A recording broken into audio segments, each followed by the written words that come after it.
Oh, really? And how are you doing today? What have we got here? A comedian. What's the matter, sir? Do you suck d***? Good evening, Frank. Speaking to help you, please.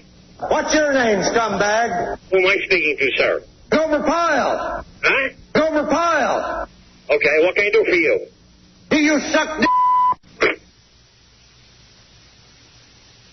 I say I'd never vote for George Bush Jr., but I don't know George Bush Jr.'s politics. The only thing I know about George Bush Jr. is that guy sniffed cocaine. That's right. Now listen, we cannot have that in the White House. That might be fine for a mayor, but goddamn it, not in the White House. You know what I'm saying? The stakes are too high in the White House. Can't have no cokehead president. He'd be selling nuclear secrets for $20, $30 and could be a meeting who's embarrassing America. Come on. Sign the treaty, baby. I suck your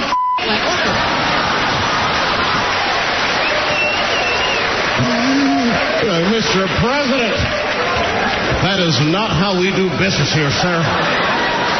Stop sucking the ambassador's. No, let him finish.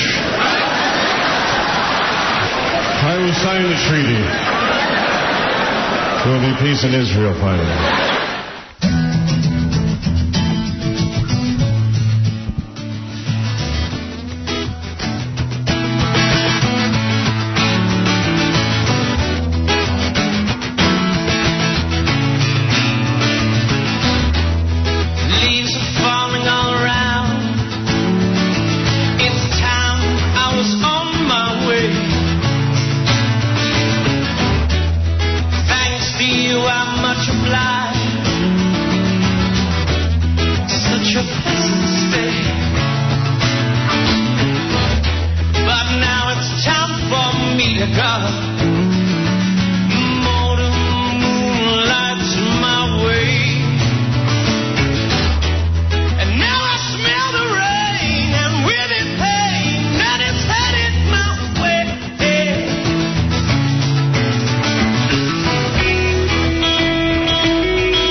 Well, now's the time.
was gone the whole week, and I pleasured myself 3 times. So humiliated. I told you it hadn't gone away. No. You thought you were cured. I was so angry with her. You're an expert again. With the porno and... What did you watch? You know what I watched? It's funny. Is it DVD porn? I don't know why on my cable system, I think I have it, but for some reason it's not hooked up right. You're supposed to go to channel 1000 because they have movies on demand. Right, and you couldn't do that? No, because I went there and it doesn't say anything. It says something about Wink or something like that. Wink? Yeah, Wink, please hold while we load. And it's the whole thing going on my channel 1000. And I wanted to just, from what I heard, is there's tons of porn on movies. Well, they're on demand. adult movies. I haven't... No? You know, I don't go there, so I don't know what the movies are. I was forced to finish on Oprah. How'd you do that? You must have been really horny. The first night I did it, I just closed my eyes and thought about stuff. What'd you think about? What do you think about now? Thinking about Beth. Oh. Yeah, and some other chicks were in there, too. Ah, see? Why lie to me? Yeah. Anyone we know? Yeah. Robin. Cutie pie. Oh, that's sweet. I'm not going there with Robin. I'm not. She'll be laughing at me. Yeah. It's your fantasy. I'm laughing at your fantasy. Well, at first I thought, well, I'm not going to really be pleasuring myself. And I did this weird thing. Like, all of a sudden, I went into the bathroom and I shaved off my pubes. Oh. What? I don't know. I felt sexy. I did. Turn yourself on? I was looking at myself and go, oh, I'm so hairy down there. Well, I mean, in a full-length mirror, you're looking at your naked body? Well, here's what happened. I was at Scores Friday night, which I'll tell you all about. And I'm talking to this stripper, and she goes, do you shave your, your private area? Yeah. However she put it. I said, yes, sometimes. I said, not lately. She goes, that's disgusting. I go, what do you mean? She goes, when you do oral on a chick, you want to see all that mess? And I go, no. She goes, well, how do you think we feel when we do it? Your girlfriend doesn't want to look at that and be involved in that mess. Is that true, Robin? No, I like that. You do like it? Yeah. I like a man. Yeah. A man's supposed to have some hair. That's what I thought. So I went home and I'm looking. You're talking to a lesbian about what she wants. Yes, see? Yeah. Excellent point. Because she claimed she wasn't a lesbo, but you're probably right. I didn't think of that. So I clipped it down. I left some, I didn't want to look totally gay. I mean, but are you... I'm pretty bare. Jeez. I called Beth and told her I did that. Yeah. She was like, what are you doing? Are you crazy? Hey, she's like, yeah, what are you up to? I said, I don't know. I thought it would be like, hey, when you come home, you'll see I'm totally shaved. And she was like, ugh. Then I put on a dress and makeup.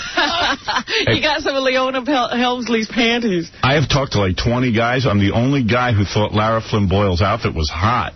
Well, until you got to that skirt that poofed out. Oh, I loved it. You'd love the whole, because it looked like a ballerina gone wrong. I love the ballerina shoes and the lace going up her legs. Well, that was oh my good. God, I thought she that crinoline thing in the middle. I think she is so hot. That was the most horrendous outfit I've ever seen. Oh in my life. God, I loved it. I think first of all, she looked like she got into a dress-up box, like she's kooky. Well, she has a bad chest. I mean, she needs implants because she's so skinny and she's that's flat. Why she was wearing that, because she was trying to do the best with everything she had. I got news for you. She's sexy, though. Her legs and her face. But the thing that bothered me is that her lips have grown every year. She's had a lot of bad surgery. You thought that stuff on her legs was sexy? Yeah. Oh, it drove me crazy. Her legs look good, and before, like they showed just, like the top portion of the dress and her back, and I thought, wow, that's a great dress. And then when they showed the bottom, I was like, ah! Everyone was goofing on her, but I'll tell you what. Turned me on. It was almost like when a chick dresses up in a schoolgirl outfit. Oh, you are sick. The ballerina outfit thing. Pete Townsend. Oh. Yes. No, I'm not Pete Townsend. I like grown women. Well, she's grown up, Robin. Dressed like little. Yeah, I like the little girl thing. I think it's hot when an adult woman dresses up in a little schoolgirl outfit. All right. And I must not be the only one, because every strip club you go into has a schoolgirl outfit chick running around. Oh, dude, believe me. Every guy likes that. That's hot. Yeah. Field hockey uniform. I went out to Scores Friday night. So now, how did that come about? Well, was it a spontaneous thing or planned? Well, sort of spontaneous. So the whole weekend Beth wasn't there. She was out in California. So I was like, I don't know what I'm going to do with myself. So I call up Ross. And he's like, yeah, boys' night out. Everybody's ready to ditch their girl. Yeah. So it was me, Ross, Richie. Yeah. And then joined by Carson Daly. Oh, really? Yeah. How did he get into the group? Ross is friends with him. Oh, I see. And Ross says, do you mind if he joins us? I said, no, I'm okay with that. I don't care. That's fine. So we went over to Dos Caminos, the Mexican joint. Yeah. But we got bombed. And then Ross started yelling stuff out at chicks. In the restaurant? In the restaurant. That were with guys? Or they were... Oh, yeah. These girls were with guys. We were such a nut. Yeah, we were leering at other tables. Ross was completely out of control. What's he yelling at the women? Come over here. How are you? Come here, you women. Yeah, he's like, how are you? What are you doing? What are you doing with him? Some of them, yeah, right, yeah. Getting as far away from us as they possibly can. Oh, my goodness. Yeah. So then after, So it was like, well, where should we go? Where should we go? Let's go to a club. Let's go to... And everyone just said, you know where we want to go. I said, well, you know what? It's 10 o'clock. Let's go to Scores, and then around midnight, we'll go to some, Other place? Other place. Sure you will. And that's what not Ralph, Ross said. He goes, if we go to Scores, we're never getting out of there. Right, you never leave. I mean, that's where you end the night. Right. Yeah, all right. So I said, you know what, I'm kidding myself. You're right. Let's just go over there. Well, actually, if you're me, you end the night at a pizzeria. But right before that, you're at Scores. Yeah. And Carson calls it the office. He would call his friend. They go, where are you going? We go, we're going to the office. That's a great name for it, the office. I was going to tell you, I've seen Carson there like 5 different times. Yeah, I understand he's a good patron. Yeah. Well, everyone knows his name. And he knows everyone else's name. That's like his Cheers. Yeah. Right. So we went over there and hung out. As you can imagine. That's where the chick told me that I should shave. Oh, that's terrible. Yeah, I mean, I listen to her. I mean, these are strippers. They see lots of guys and know stuff. Where do they see lots of guys? In their lives, I'm sure they're all little tramps. Yeah. And so she would give you some good advice. Yeah. One of the strippers, listen to this. This was really kind of a compliment to me, if you don't mind me stroking myself here. I'm over in the strip club, and one of the chicks, I walk in, she goes, hey, how you doing? I read your books. And she really did read them. I mean, she was like very complimentary. Did you write the books? I go, yes, I wrote the books. And she was asking me questions about them. And was this during a lap dance or? No. I was out eating not eating dinner, but like having some drinks, and everyone was eating dinner, and I'm just hanging out. I go, oh, thank you. I sat down. I talked to her for a while. Very pretty girl. And then I figured when it was time for lap dances, I'll let her give me a lap dance because she's obviously digging me. Yes. She sees me as an author. No, I'm saying, you tell a chick you wrote a book, that's got to be the best ever. Well, especially she read it. How many books do you think these chicks read? Right. So anyway, I'm looking around all night. No chick. Can't find her. What happened? According to my sources, when she met me, she passed out. She couldn't handle it. Wait a minute. I swear to God, that's what I heard. They said that she got so excited that she collapsed. She could talk to you and converse. And yeah, she was fine. She wasn't drinking or anything. I'm telling you. You know what, man? You can officially retire. You've come full circle. You're a stripper pass out. This is what they told me. I gotta get this from. What horse did you get this from? From one of the other girls. Not from Lonnie trying to kiss my ass or anything. It was from one of the other chicks. Oh, my God. She said, she said she got excited that you were here. I think maybe she was pulling my leg, but I don't know. Yeah, they say that whenever the girls disappear. I know. She passed out. Well, I chose to believe it. Look, a stripper's not going to lie to you. Yeah. Now that I think about it, what an idiot I am. Of course that was... What you're buying at the strip I bought club. it. I really bought it. She was like, oh, no. She's very excited you're here. Yeah. Oh, my goodness. knows what happened to her. Yeah. Well, all I know is I was out late. Her shift was over. I got home like 2 in the morning. Uh-huh. You know. And then,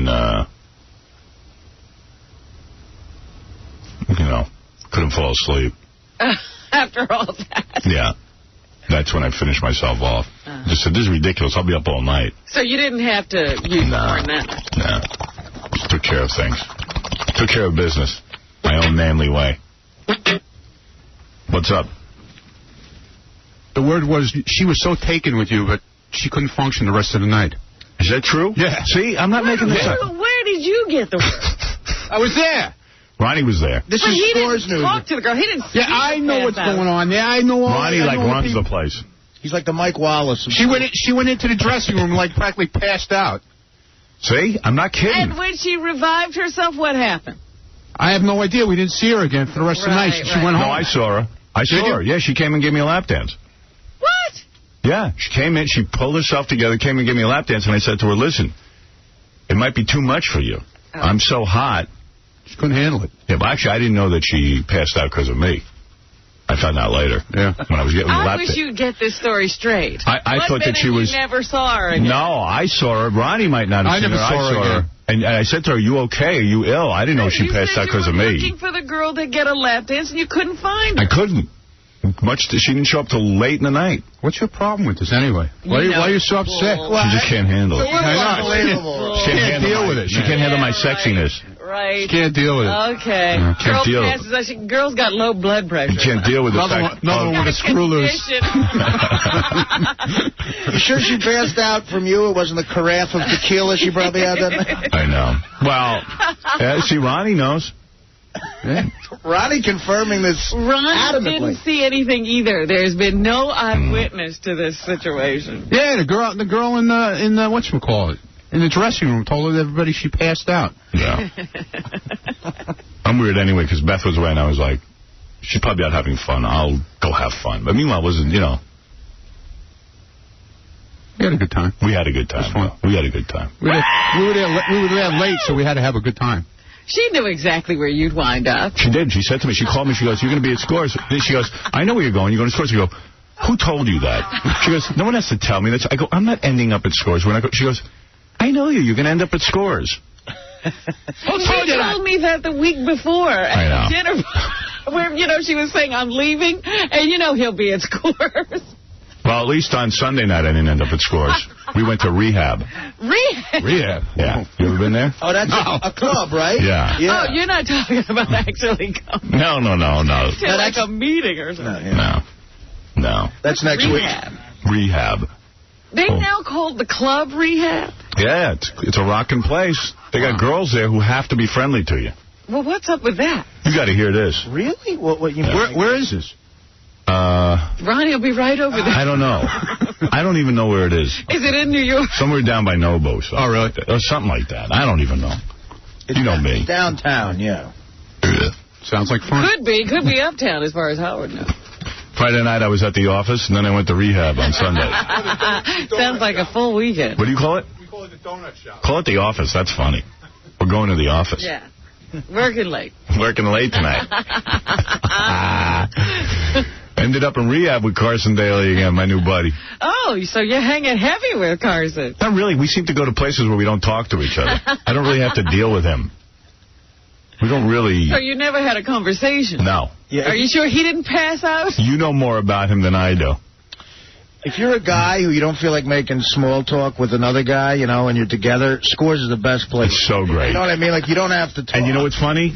After that, like when I ran into Carson Sunday night, he goes, hey, buddy. I go, hey, bro. You know, yeah, like you're really close. Yeah. Like, to guys, It's a good You're experience. bonded. Yeah, we're bros now. We're going to Nam. But wait a minute. Tell me about this Rehab place where the girls have to be friendly. How did they do that? Oh, this is interesting. Well, Saturday night I had a wholesome night.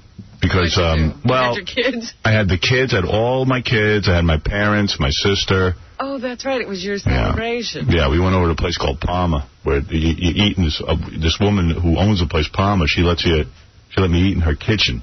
Really? Yeah, she has like a kitchen, like a room. Like a chef's table or something. Yeah, it was really nice with a fireplace. It was one of the best meals I ever had. How do you find all these joints? What do you think? Judith Regan turned me on to this. Yeah, he talked about this a couple of years ago. Yeah. Judith had some kind of book party there or something. Yeah, so I had my whole family, my mom, my dad, they loved it. Thank goodness your family came to town. Otherwise, it would have been a whole weekend of debauchery. Yeah, Saturday night would have been a nightmare. Wow. And then after the dinner, we had like a 4-hour dinner there from 6 o'clock to 10 o'clock. I took all the kids back to my apartment. We watched the movie. That's nice.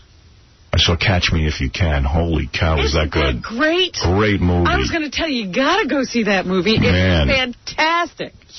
Oh, my God. If you got to choose between the Leonardo DiCaprio movies, choose that one. It is good. I didn't see it. Because I watched Gangs of New York this weekend, and it's not worth sitting through all. Really? I was watching, but my DVD didn't work. Wow. We got these Academy screeners. I don't know. The thing was jumping all over the place. Maybe I got a defective one. I'll bring you mine. Yeah, but please do, because I think my DVD player in my living room is screwed up. Screwed up? Yeah, because a lot of times it just doesn't work.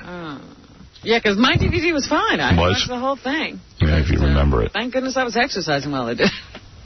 You exercised during Gangs of New York? Yeah, that's the only way I stayed with it. Really? It looked kind of cool. I saw the first 5 minutes. There's some great fight scenes, but there's a long time. A lot of talking? Them. Yeah.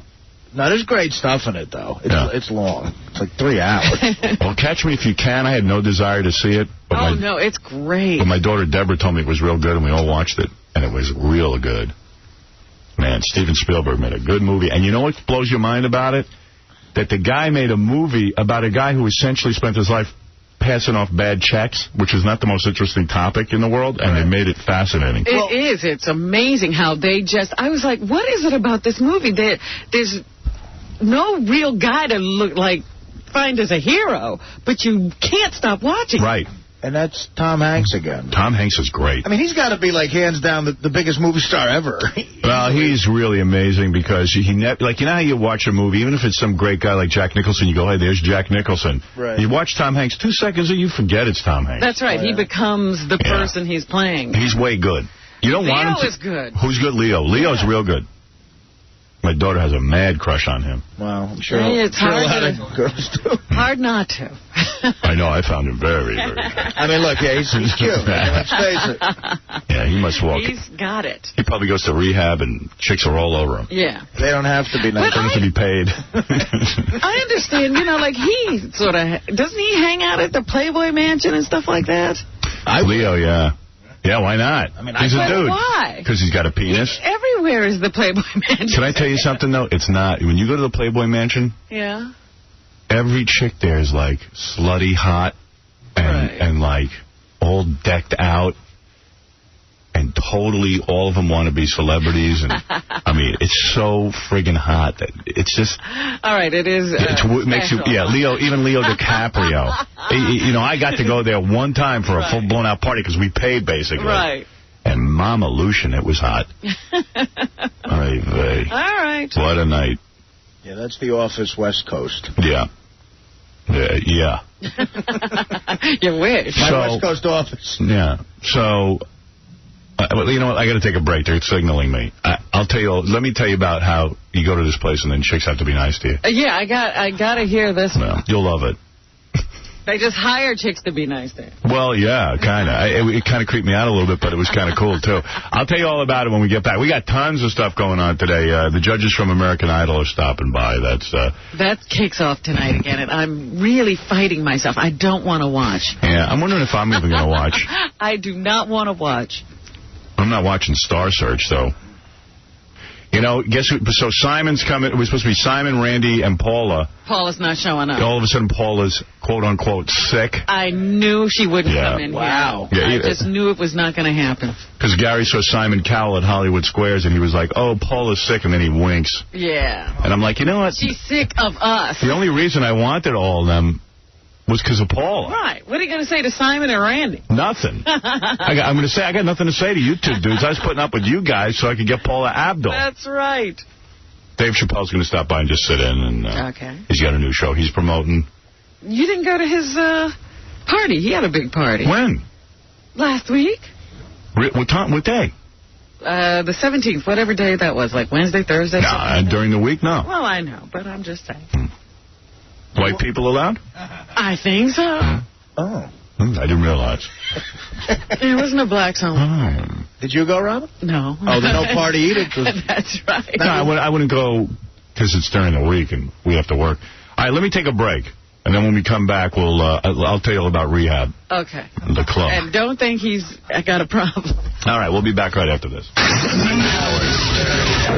I'd first like to say thanks so much. Mark, what do you think of Howard Stern? Wonderful work on the part of Roy Black and Peter Greenspun and their entire staff. What are you talking about? What did they do? You're guilty. I mean, did you forget? From my point of view, I just felt... How does Howard Stern fit into this whole thing? That I had to end this... Marv, what does a back really taste like? You salt and pepper, A1, steak sauce? Myself, what your thoughts? my wonderful family. Marv, are you allowed to wear your hairpiece in jail? I'd love to be able to answer questions right now, but it's been a trying day. Listening to a man whose underpants are more stained than Monica Lewinsky's dress. Howard Stern. Man, it's friggin' hot in here. I know. Oh, I'm dying. Plus, I'm getting a little bit of a cold. Are you? Yeah. Sitting here drinking hot water. Don't bring it over here. I know. I'm not going over there. I know better. I think I got it from Ralph. Ralph? I told him to stay away from me. When did you see him? He came over my apartment Thursday because he works, you know. Oh. He pulls all the clothes together for the E! show. Yeah. I said, why do you come here if you're sick? Well, I just have my work to... I said, don't be here when I'm here. If you're sick. Yeah. Especially. Yeah. And then he ended up joining us Sunday night. And that was it, I'm sure. Although, I tell you what, when my sleep gets thrown off, we're better off not having any time off. When I stay up late, I get sick. I do. Because I can't sleep late anymore. I don't know about you, but I can't even. Yeah. No, I was up. What time did I wake up on Saturday? I think it was like... 5? 7? No, it was like 6 o'clock in the morning. Yeah, me too. I'm like, what? And if I go to bed at 1, doesn't make a difference. I wake up the same time. Yeah. I'm a big mess.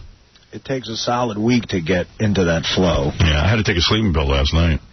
Just couldn't fall asleep. Are you kidding me? Even after I whacked it. Even Saddam Hussein can sleep without sleeping pills. You need a sleep. I know. He sleeps like a baby. That's what it says in the paper today. He sleeps like a baby. Doesn't worry about a thing. Now, who wants to hear that? Yeah. I don't believe him. Don't you feel embarrassed that you can't sleep? I feel it's like when the stripper told me she passed out because she was so excited to see me. That's a lie. I think he's lying. But, anyway, so... Oh, you were asking me when I pleasured myself this weekend? Right. The first night I did it without any porno. Second night I did it to this porno. I judge a porno by its cover. You know how they say don't judge a book by its cover, but I do. Like, you know, if there's real ugly chicks on the cover, there's no hope for the inside. Yeah, because they usually put the hottest chicks on the cover of it. I got some badass porno. People send us free porno, but some of it's just bad. I should go out and buy my porno. You don't take... I mean, but everybody comes in here. There's no good girls coming in here? Yeah, some are good. I don't know. I don't take home all the porno because a lot of times I try to be above it. And I'm like, I don't want that. You know, to Gary and stuff. Yeah, no, I don't put that in my bag. We should just put it in my bag. I'm not asking you. He said, Wolf, do you want any of these pornos? I'm like, nah, I don't need that. But once in a while, in a pinch, you know, my girlfriend wasn't around. She abandoned me, so I had to take measures into my... I had to take measures into my own hands. So what is this porno you did watch? Where'd you find it? What was it? I had it in my secret compartment. Yeah. I have every guy has... Because Beth said to me, did you go in your secret compartment? I go, how do you know about my secret compartment? She goes, because I know where you put it. You always show me your secret compartment. I go, yeah, I went into the secret compartment. I have a porno compartment in my apartment. I have a brown bag in a cabinet. You're kidding. Like a grocery bag where I just keep them. And it makes all the noise when I'm going in it. Like, you're like... See, that's so screwy, because my dad had a little brown bag for his porno. I don't know why. I never got a better situation for it. My dad used to hide his porno, but of course, my dad... What was his porno? Oh, he had like little, like books and stuff. And, and he used to hide. I used to read them all the time. Right. He would hide them, though, and I'd be like, he didn't even hide them good. Right. He didn't know you'd be snooping. Parents are so dumb. They never know that you go through all their stuff. You know everything about your parents. Right. They put it in a drawer like you can't get in there. Yeah, I'm not going to find that. And by the way, it's really freaky when you find your dad's porn because you don't even want to think about him being sexual. Right. Especially with my mother. Although maybe he wasn't. Who knows? But when you find porn, it's like... Oh, or their birth control devices. Oh, yeah. Oh. My dad used to have like a gross of rubbers. And I'd be like, Jesus Christ, what are they doing? A gross. He'd buy them by the gross. I was like, God damn, they must really be wailing in there. Man. And then I'd measure to see how many rubbers they used. And I was like, he's got to have a girlfriend if he's buying this many rubbers. Wow. I mean, my mom's not putting out like that. I never heard them F once. You know, and I stayed up. I knew what was going on. Not with your ear to the door. Maybe they had to be quiet. She bit a pillow or something. Yeah. And my mother's like a nun. She doesn't even want to be touched. She's told me that. She's like, I would be celibate if your father didn't have his needs. Whoa. Wow. Yeah. Well, that's nice that she, you know. Maybe she just doesn't want to become like a little whore. But anyway, it's just weird when you find your dad's porno. So you keep yours well locked up somewhere? I was always open about my porno with the kids. I'd say, hey, I got all this stuff from the radio station, you know, Playboys and all this, and they could care less. Because I knew they'd find it. Well, Playboy is one thing. Nah, I hid my porn from them. They weren't smarter than me. You showed them a little bit. I got fake walls built for my porn, okay? Let's put it that way. No one's finding my porn. No one. You know, you hide all your contraband, you know, from the kids. Right. You know, whatever you're into at the time.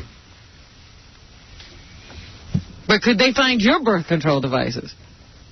No. Nah. Got to keep them You're away. sure? Nope. No one's finding anything. My stuff's locked up. How? Oh, you don't lock that up. Sure I do. You know. But anyway, I every time I did it, I called Beth on the phone, so I just finished masturbating. And she'd be like, I knew you would be. And I said, yep, I'm telling you, right, you better hurry home. And what would you do that for? What? Tell her to hurry home? No. Call her every time you masturbate. Because I just tell her, you better get home. Yeah, that's what you do. Just I'm holding off here, but, you know. Holding off. That's right. I'm trying to keep things under control. Make them feel guilty. Right. You are pitiful. Just pitiful. Yeah, so? So what? What's your point? So then, my point is you shouldn't be so codependent. You laugh at other people. I know. I like to report I report it to you on Monday morning, Tuesday morning, whatever this is. Work. Yeah. Who knows if we're doing it for work? You didn't call me over the weekend. I would have. Robin, I just finished. You know. So last night I did it another time for this DVD porn, which, by the way, the DVD, no sound, it didn't work right. And this was the DVD player in my bedroom that always works. Because I was like sprawled out. I had it up on the big screen, and I'm like nude. My legs are kimbo. Isn't it dirtier when you put it up big? Yeah, and I'm shaved. Wait, you had it on that big screen? Yeah. Like they're going to the movies. Yeah. Like the old days. But I lock the doors even though no one's there. Oh, that's I'm so afraid someone's going to come in. I need to be alone because you know what? I don't mind being caught watching porno, but I hate that I get naked and sexy. Oh, yeah. But where are you sitting? I was laying in bed for this one. My legs spread. Jesus. All set. Take me. Take it, yeah. I'm a weird dude. Hey, at least I admit it.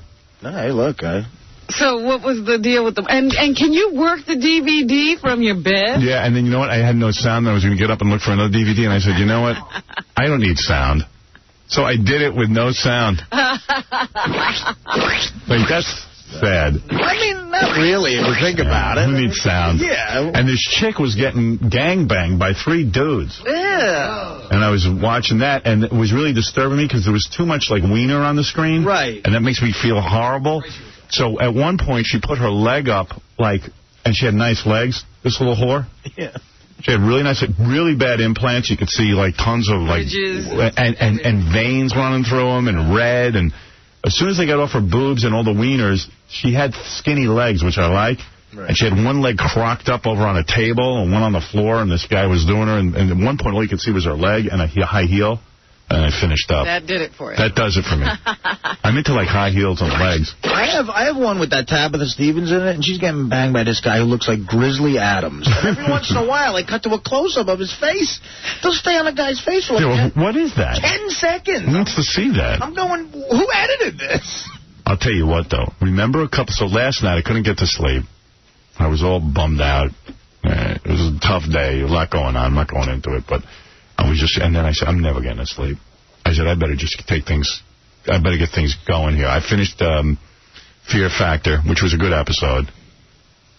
I'd watched Triple X, Vin Diesel. Oh, jeez. You know, I was like, I didn't want to watch anything heavy. I was not feeling great.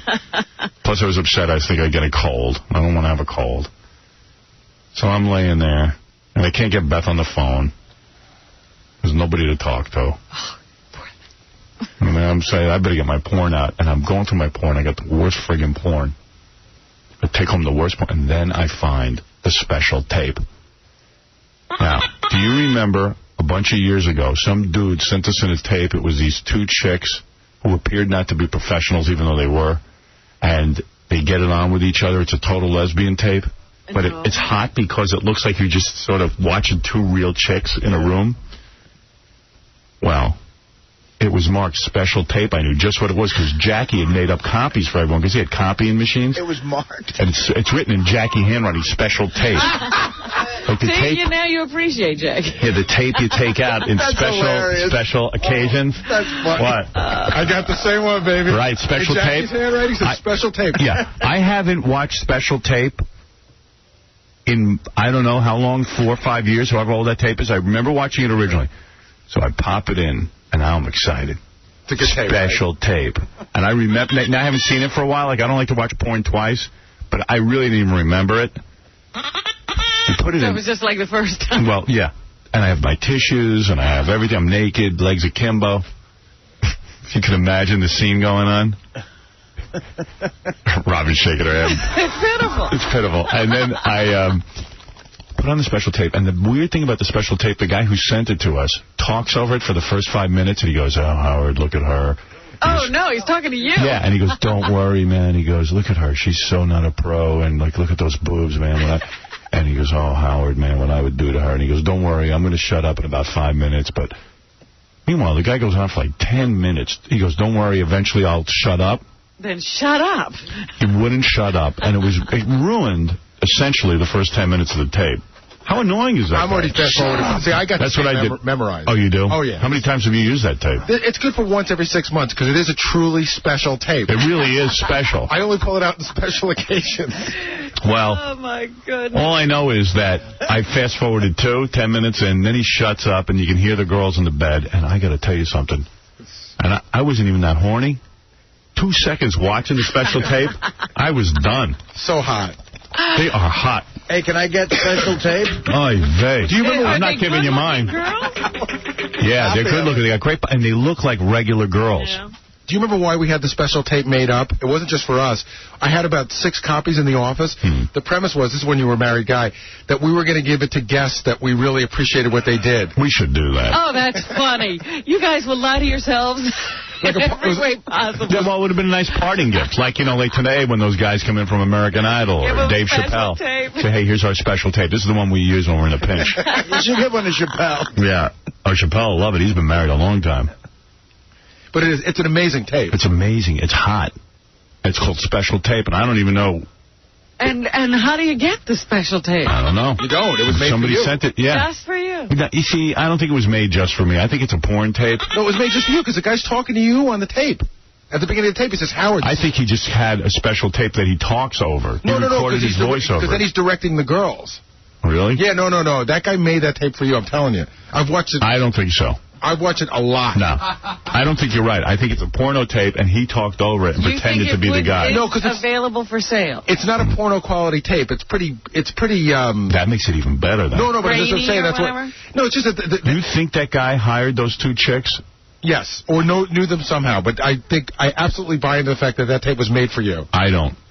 But if that's true, that's even hotter. I'll bring it in for you, Robin. He'll get it out again. I don't need to see it. No, I just want your opinion. Give it to her. And it's just two chicks the whole time? Two chicks getting it on in a hotel room, but And it's he's hot. directing them. You can hear him say, do No, that. no, Like that. no. It's them alone. Like, you forget that there's a camera there. That's how good. It's like reality porn. All right. Hey, now. Very, very special tape. It really is special tape. I have that upstairs underneath my TV, like buried under like real videos, where of course my kids will never. Your find kids are going to find it. Well, you know what? They haven't opened up to look yet. They're going to go through it. Now, I got to get a lockbox at some point. That's what I have. I have a safe for that. You don't have a safe. I don't have any money or anything in it. Oh, we just put a safe. I just put a safe in my house. Yeah, but that's what you put there. You put your porn. Yeah, you don't put it next to Lilo and wait Stitch. a minute. Now, Gary's a married man. If he should suddenly, meet his demise, the wife opens... That's funny you bring that up. In my safe, I've got my porn, and I go, when I die, someone's going to have to go through my stuff, and the only people who will be able to do that are my kids. Right. Because I'm leaving everything to them. And so they're going to find your stash. And they're going to find my stash. What if it says special tape and they go, oh, Dad left us a tape? Oh, he's probably a message to us, yes. So my kids are really going to see my whole porn collection and every disgusting thing. See, I don't have any fear, but... They're going to have to hire a safe cracker. Right. If they can't, I don't have those. Right. He burns open a safe to find what you disgusting. Yeah, everything in my guns and my porn. It's like, oh, God, Dad had a whole secret life. Wow, Dad had a safe. I wonder what's in it. Guns and porn. But my wife's totally aware of my porn. She's cool about it. It's just that when your loved one dies, that's not necessarily... Yeah, I don't want to be remembered that way. She knows. No. You're like, Dad was Larry Flynn? She'll see special tape, too, and think you left her a message. Yeah. Exactly. Special tape, Jackson. Special tapes. I hit the special tapes on there. In fact, you know what I'm going to do? I just decided. I just got a DVD recorder. And put it on DVD? I'm gonna make a couple of DVDs of that. But a special DVD. Yeah. Well, here's an embarrassing thing that happened. Before I renovated my house, we had a closet in the family room. And in it was a big toy closet, but on the way, way, way top shelf, like my kids would need a ladder to get up there, I kept all my DVDs of all my movies, regular movies. But I had the porn section. I turned the spines in so that when you looked at it, you couldn't see. But here's what happened. My wife was so mad at me. One of my neighbors comes over and he says, hey, I'm going on a trip.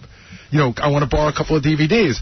So he comes out and he goes, I took this, and this. He goes, and I also took the Pam and Tommy tape and some other porn. So then my wife's like, now he knows you got all that porn up there.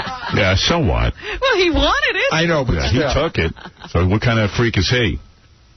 You don't ever pull out the Pam and Tommy tape. No, that's more like that's like having The Godfather in your collection. Yeah, you just keep that around to show other dudes. I do. That's a big one, man. Really? I have it on DVD.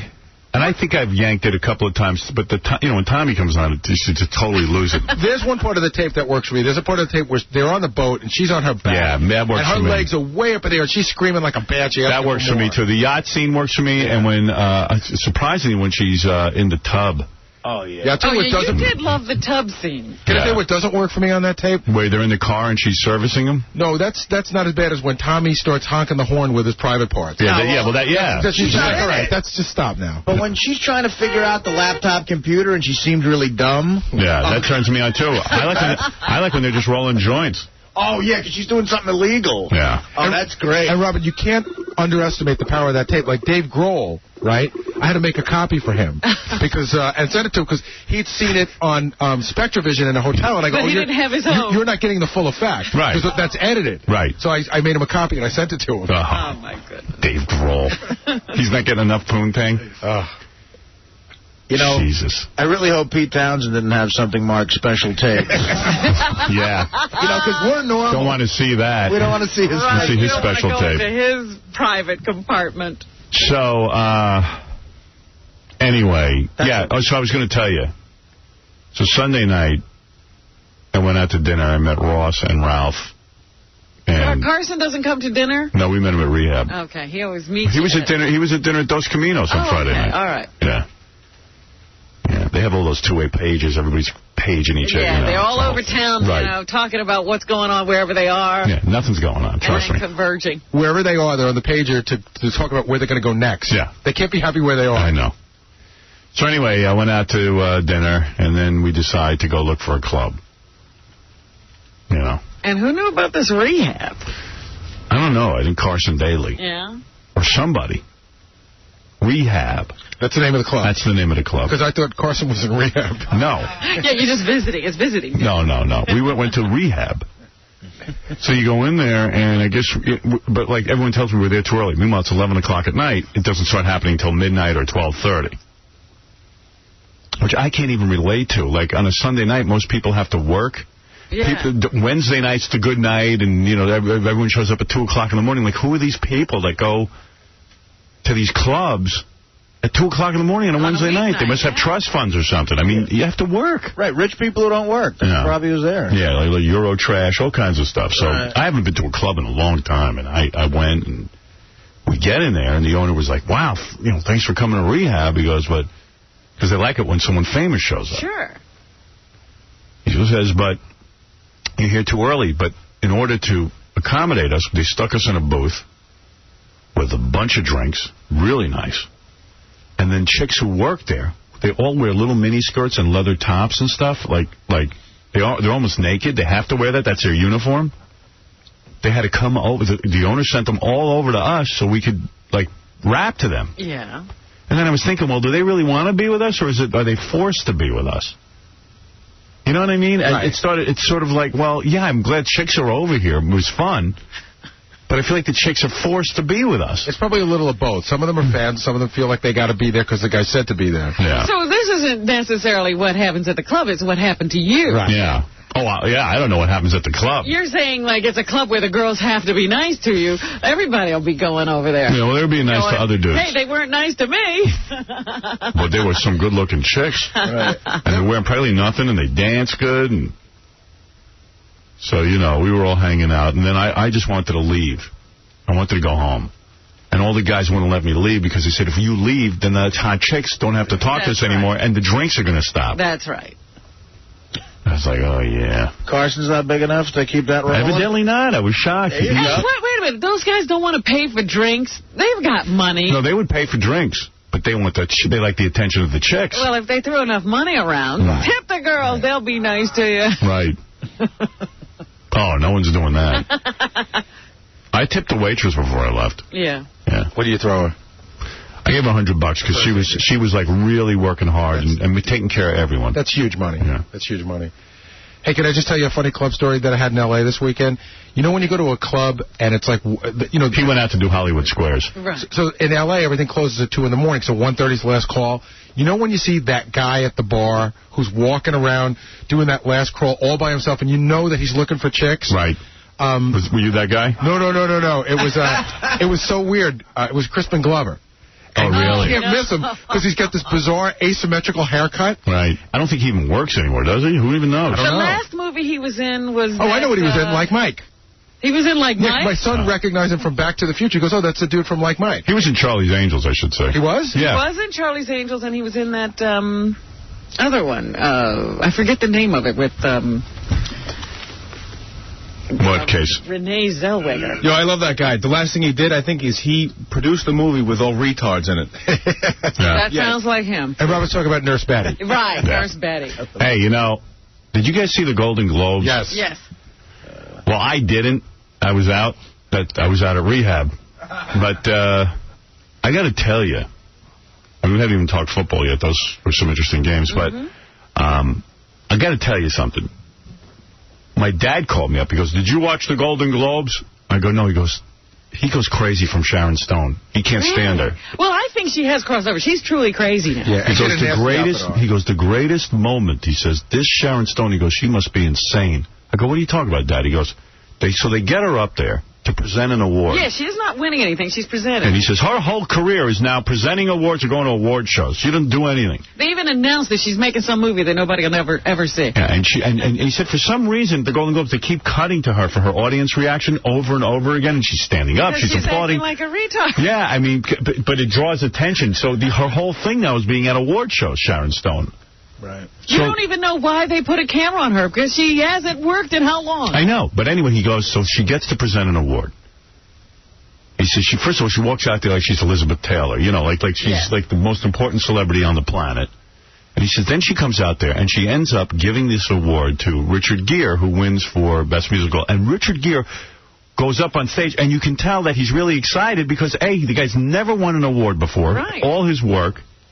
And to win for a musical, which is something that he never even expected. I mean, he just couldn't imagine that this project, if you hear him interview. And he didn't even want to do it or whatever. Yeah. Right. My father says he seems like a pretty intelligent guy because he gets up there, he goes, right away, the Sharon Stone, you know how after you give an award, you step back? Right. She's carrying on with him. She latches onto him. She's standing right there, and he does a great move. He's ignoring her. Meanwhile, she's trying to dance with him. She is like a necklace. She is wrapped around his neck. Yeah, and she wanted to dance with him. She was trying to simulate like a dance of some kind, according to my dad. Yeah. And Gere, I guess, figured what was going on, and he just blows her off and ignores her, and he's talking about how genuinely excited he is to win a Golden Globe. She's interrupting his speech. Yeah. She's talking to him while he's trying to accept the award. Can you? I mean, she's such a nut. Attention-starved. She's so attention-starved that she can't let this guy have his moment. And she's getting to that weird area now. She's not even hot. Well, she's not even hot. She had a very bad outfit on. She had a very odd outfit on. Her haircut wasn't that good and stuff. She's just not even a hot chick anymore. So the only reason to pay attention to before was she was incredibly hot. Right. Now she's just ridiculous. And now she's annoying. Aside from Basic Instinct and Casino, which wasn't even really her movie, what has she been in?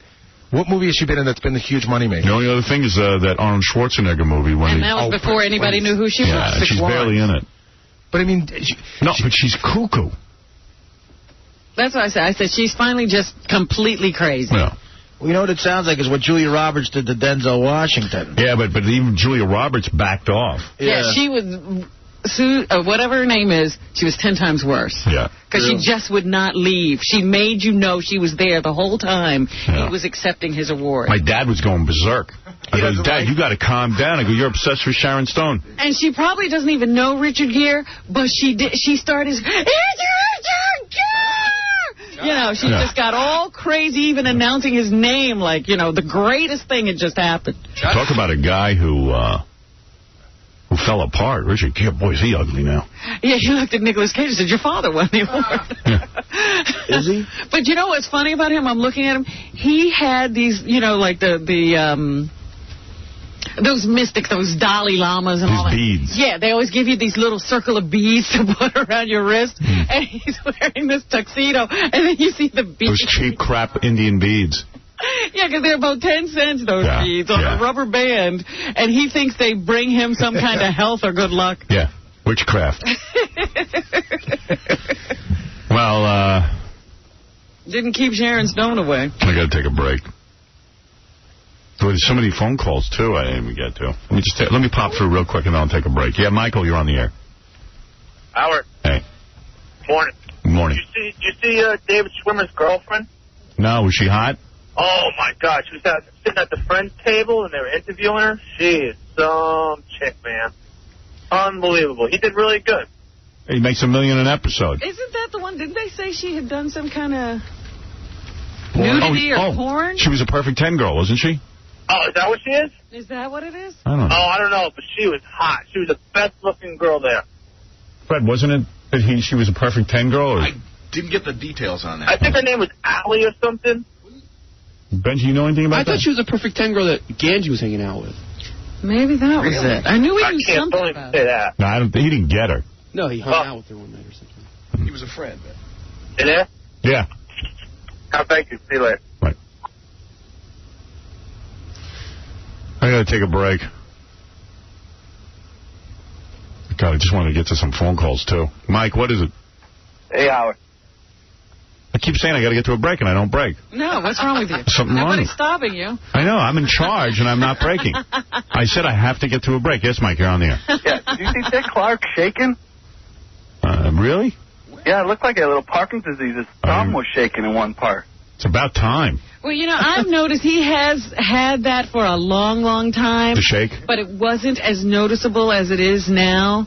And I wonder, we often talk about, what is his thing? Why does he continue to work and work and work? He doesn't have to, just because he produces the Golden Globe Awards, he doesn't have to be a commentator or one of those runway guys or... I know. Somebody backstage. He doesn't have to do that. And Joan wasn't looking too good either. They're both fumbling their words and stuff. Joan Rivers is like 70-something.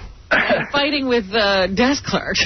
Yeah, I mean, she's old. I mean, but I think she looks good for an old person. She wasn't bad. She was hiding those eyes with her sunglasses. Right. So. That's the move. Yeah, but she looks better than Leona Helmsley, because I'm comparing. I'm like, Helmsley's had a lot of surgery and Joan has had a lot of surgery. Yeah. Joan's surgery is better. Yeah. Didn't you like that Laura Flynn Boyle there? I do. What? A little too skinny, no? I know what you mean about the chest and everything, but I got to tell you something. I'm oddly turned on by that ballerina outfit. And I know no one else is. She's got those crazy eyes. I love her face. I love her face. I like her legs. She is demented. She looks demented. I can't believe that I'm the only person on this planet that thinks she didn't look hot in that freaking ballerina outfit. I thought it was cuckoo. I didn't see it, but did you ever meet her in person? Yeah.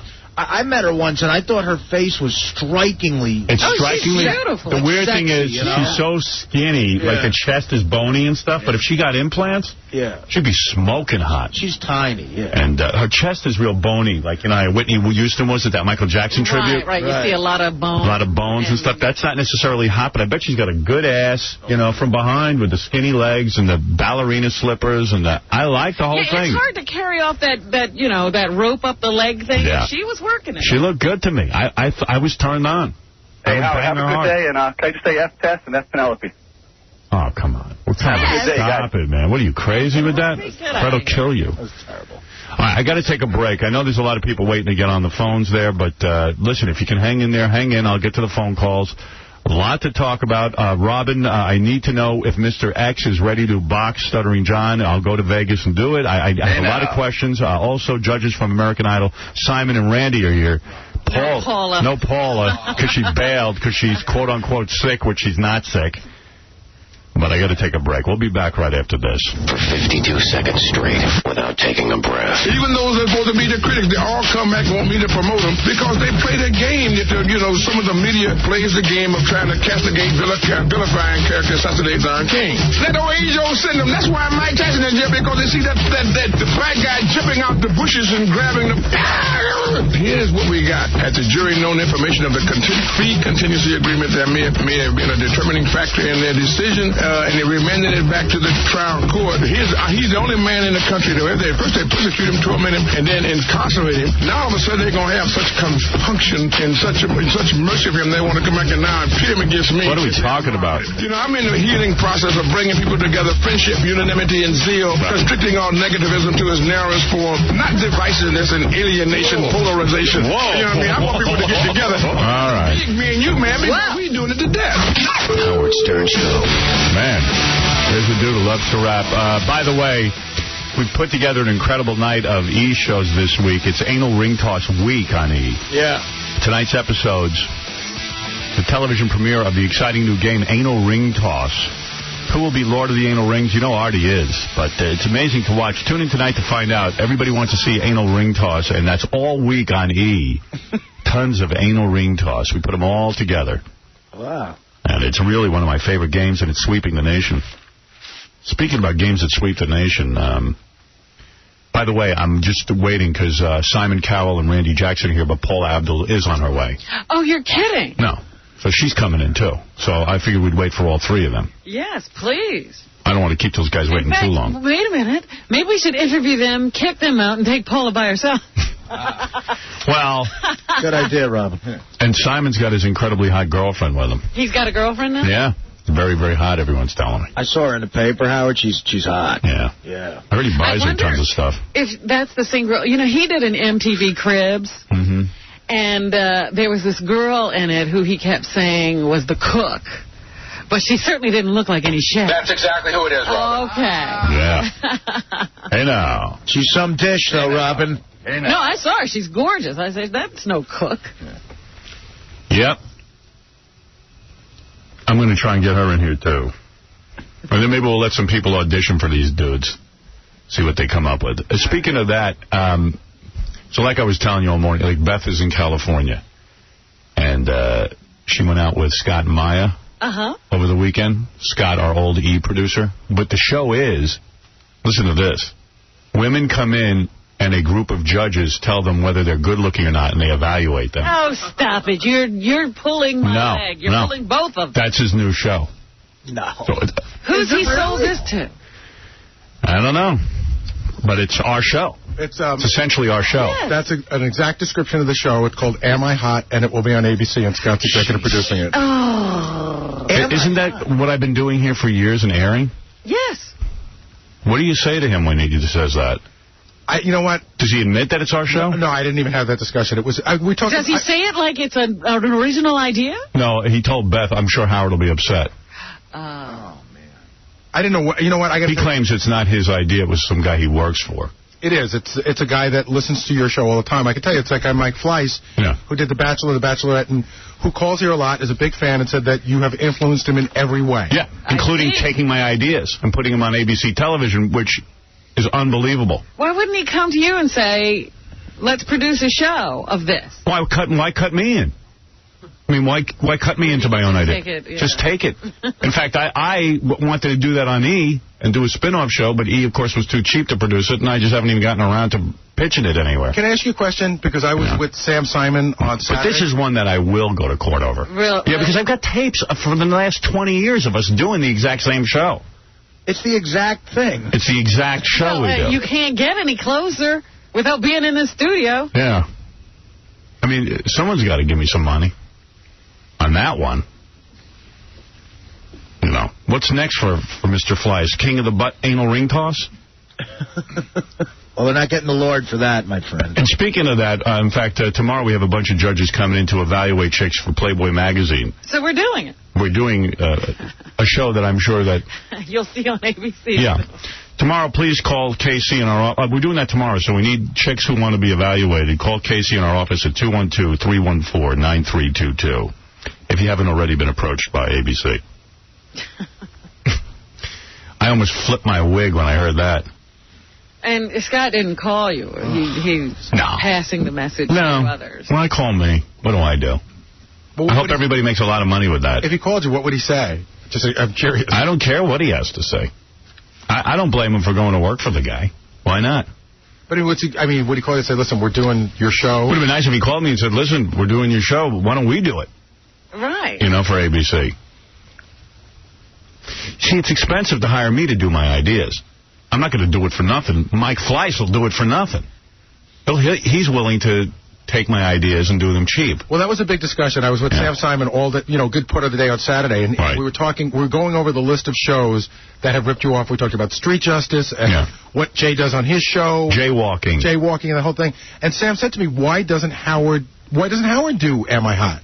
Or the evaluators? You know what? I swear to you, I'll tell you something that I don't even want to talk about on the air. I get called into meetings with these guys, and I tell them these ideas, and then they turn around and hire a cheaper production house to do it. Because they're my ideas, so I'm like, well, gee, I want to get paid, and they hear what, and they go, well, okay, and then I'll get back to you, and then about a year later you hear them developing it on their own. But I know that this was a show that you were ready to do, the evaluation show. Yeah, I've been pitching it. I hadn't gone to Lloyd with it yet. I can't work fast enough with my own ideas. Right, because there's 50 million people out there listening ready to take them to the and don't forget, Mike Fleiss's whole full-time job is producing. Right, he's got a company set up and ready to go. I got to do a radio show every day that I work on all day, so I can't, turn it around in 2 seconds flat like Mike Fleiss can for no money. But, this is what I'm dealing with. Well, do you think he's getting no money for it? Oh, no, I think he's getting money for it. No, but and I think if it's a hit, he's going to get a lot of money for it. Remember I developed that show where it's the homeless game, essentially. You go out on the street and you ask people questions and you bet on whether or not they know the answer? Right, I think they call that Street Justice. Street Justice. So the guy went out and produced it. We were going to sell it to Hollywood and do it. In fact, I had a deal with a production company to do it, but somebody just beat me on the air with it, and they produced it horribly. So the guy ended up making no money, but I can't sell that idea anywhere. They've done it. They've done it. Yeah, it's already failed. Yeah. So it's hard for me to turn these ideas around that quickly when I'm doing a full-time radio show. And also, so now people just said, but I don't know how I guess I got to get a lawyer or something, which is really embarrassing. And then I got to go through the humiliation of having to pay a lawyer and go to court, and everyone telling me I'm a baby, and, I mean, but what do you do if I'm not the most ripped-off dude in America? You know? I mean, unbelievable. So I heard about it. And Beth told me she was down there at the casting, and it was like... Oh, the cast? They're starting to cast? Oh, yeah, they're already in production. Oh, my goodness. Yeah. They're not wasting They're not wasting any time in case I wake up and come out of my coma. Is Ralph going to be one of the judges? No, in fact, Ralph even said to me, why didn't they call me? Yeah, there's Ralph and Woz. They're all sitting out there going, hey, what about us? In fact, tomorrow we'll be doing that ABC show right here in the studio. If you want to be evaluated, 212-314-9322. In fact, Scott knew I had the show evaluators because I told him about it. Yeah. You know. And I'm glad I trained Scott how to produce it. I did a good job. But anyway, that's the story of my life. Yes, Sam, you're on the air. We're just waiting for Paul Abdul. Good morning. Hey, how you doing, man? Good, thanks. Listen, why don't you just, it sounds like you got a relationship with this guy. Your girlfriend's, like, going out with him. Why don't you pick up the phone and just talk it over? What, was Scott? Scott's not Scott's the working Scott's guy. a lackey. Scott doesn't come up with the ideas. Scott never comes up with the ideas. He's the working guy who sits there and does 24 hours a day of work on it. Yeah, but you're right. I've been listening to you for years. You've been doing this for ages. Yeah. And, you know, I mean, if your girlfriend's out there, get the message to him that you want to talk. No, I don't want to talk to him. What do I care? Again, what's he going to say to the guy? Yeah, hey, G, you ripped me off. I mean, you know, he knows it. He knows he's doing. He said it to her. He goes, oh, Howard's not going to like this. Well, I don't know. That's some kind of admission, I guess. You know, it's clearly your show. Well, anyways, no matter how it turns out. I mean, I think it's funny to go to Hollywood and essentially just take my ideas and produce them. Why did he leave The Amazing Race? I thought that was so successful. Because he's probably got a piece of the action on this one. Oh, no. Yeah. Yeah. Oh. Thanks. I'm not calling anybody. Let's go to Jay Blade. Hey, Howard, how you doing? Hey. Good morning. I'm a big fan calling from L.A., first-time caller. Listen, my question is for you, Baba Booey, Artie, whoever wants to answer it. See, I masturbate, but sometimes in the shower with a girl or whatever. And just kind of wondering, it's kind of gross to me to finish, like, I guess on myself or something like that. Just wondering where you finish or anybody else could give me some advice. In the shower, what do you do? He doesn't like in the shower, you got to drain, dude. Yeah, I know, but I'm saying, like, that's the problem. It's so gross being a guy. When I was with myself 3 times this weekend, and every time I keep nice tissues by the bed, and I take care of business like that. You didn't do it in the shower? No, not in the shower. I don't like the shower. Shower makes everything wet, and I don't get friction. I don't like it. I don't like it in water. I don't like to have sex in water. You know. Well, okay, so you're saying just lay some tissues over my stomach or something? Or what about you, Artie? Over your stomach? Dude, just hold the tissue in your left hand. You know what I use? I use an old shirt a lot. Oh, that's gross. And then I use it up and get rid of it. That's gross. I mean, well, that's gross. That's just disgusting. No, it's not. What's disgusting? Where do you put the shirt when you're done? I put it in, like, I stash it, like, underneath a book. I have a book, Catcher in the Rye. I put it in. John uses a sock. Hey, Howard. Yeah. I'd like to say what's up to my homies out there in L.A. All right, very good. Your homies are all listening, I'm sure. Yeah. Ryan, what's up? Good morning, Howard, king of all media. Thank you. This is Ryan from Cleveland. Good morning, Robin, everybody. Robin, I hope you had a wonderful Martin Luther King Day. I all did. These lazy people out there who got the day off. I mean, I don't understand why we don't have a day off for, you know, like, what do you do? George Washington's Day or something. You know, you do have President's Day, you dope. You do have George Washington's birthday off. Oh, do we really? Well, why don't we have a Hebe Day or something where Hebes get the day off or something? Hebe Day. I'm for that. There's Rosh Hashanah. Yeah, there is a Hebe Day. Like, you deserve another day off. Like, you don't take 1,000,000 days off a year. I mean, people say that all the time. Like, I don't feel like I get a lot of time off, dude. Like everybody's off more than we are. Yeah, dude, I know tons of people off way more than me. I mean, seriously, Howard, like, the show isn't everybody's life. We turn the radio on, and then we got to hear reruns of Jackie. You know what I mean? Which is better than Artie, that fed pig you got sitting in there that offers nothing to that show. Ryan from Cleveland always gets come on. No, but he always gets around to calling me a fat pig. Ryan from Cleveland. All right, thank you, Ryan. Cares. Hey, all right, so after we speak to the people from American Idol, I want to talk to you about boxing, Mr. X and John, but American Idol, I guess, premieres tonight at 8 o'clock. Yes. On Fox. Back on Fox. So here is the stars of American Idol. Simon Cowell, the mean dude. Randy Jackson, the black dude. And Paula Abdul. They're so funny. The nice dude. I read in the paper yesterday that, or the other day, Simon apparently gave a TV Guide interview where he was critiquing Star Search, and he says, those judges don't know what they're doing. They don't. But I'll tell you what. He's got to be. Cares? He's got to be pissed off at that show. Yeah, because they just revamped it and made it American Idol. And it's doing well in the ratings. All right, here's Simon, Paula, and Randy. Those judges are off the mark.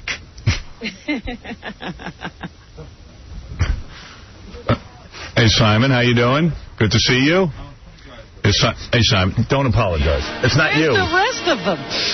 Here comes Randy and Paula. How are you, Simon? They're taking their time. I want to see your hot girlfriend. Bring her in. I will bring her in. I want to see what you're banging. Paula, all decked out, too. Looking good. Hey, Randy, how are you? Come on in and sit down. Everybody relax. I'm not sure about this shadow. Paula, what's that, a see-through shirt? Look at that. Man, look at that Abdul. You look hot. She's all right. Yes, you look Simon, hot, baby. nobody's going to be looking at you. No one's looking at you, brother. Not in this room, anyway. I would have said that on TV, guy. You didn't? No. All right, so I misquoted you. You misquoted me. Randy, good to have you here. How are you, Robin? Thank you, man. And Paula, good to have you here. Thank you. He's manning and duding already. You know what I'm saying? It's how I live. What did I say about Randy? I think I pointed out early on the one phrase that you always used over and over again.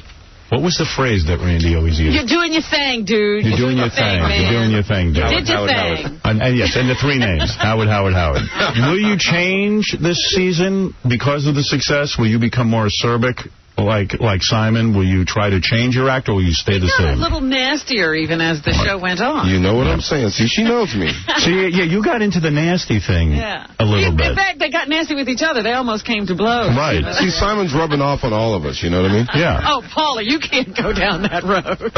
Paula, what about you? Will you get nasty this year? Will I get nasty? I might get nasty.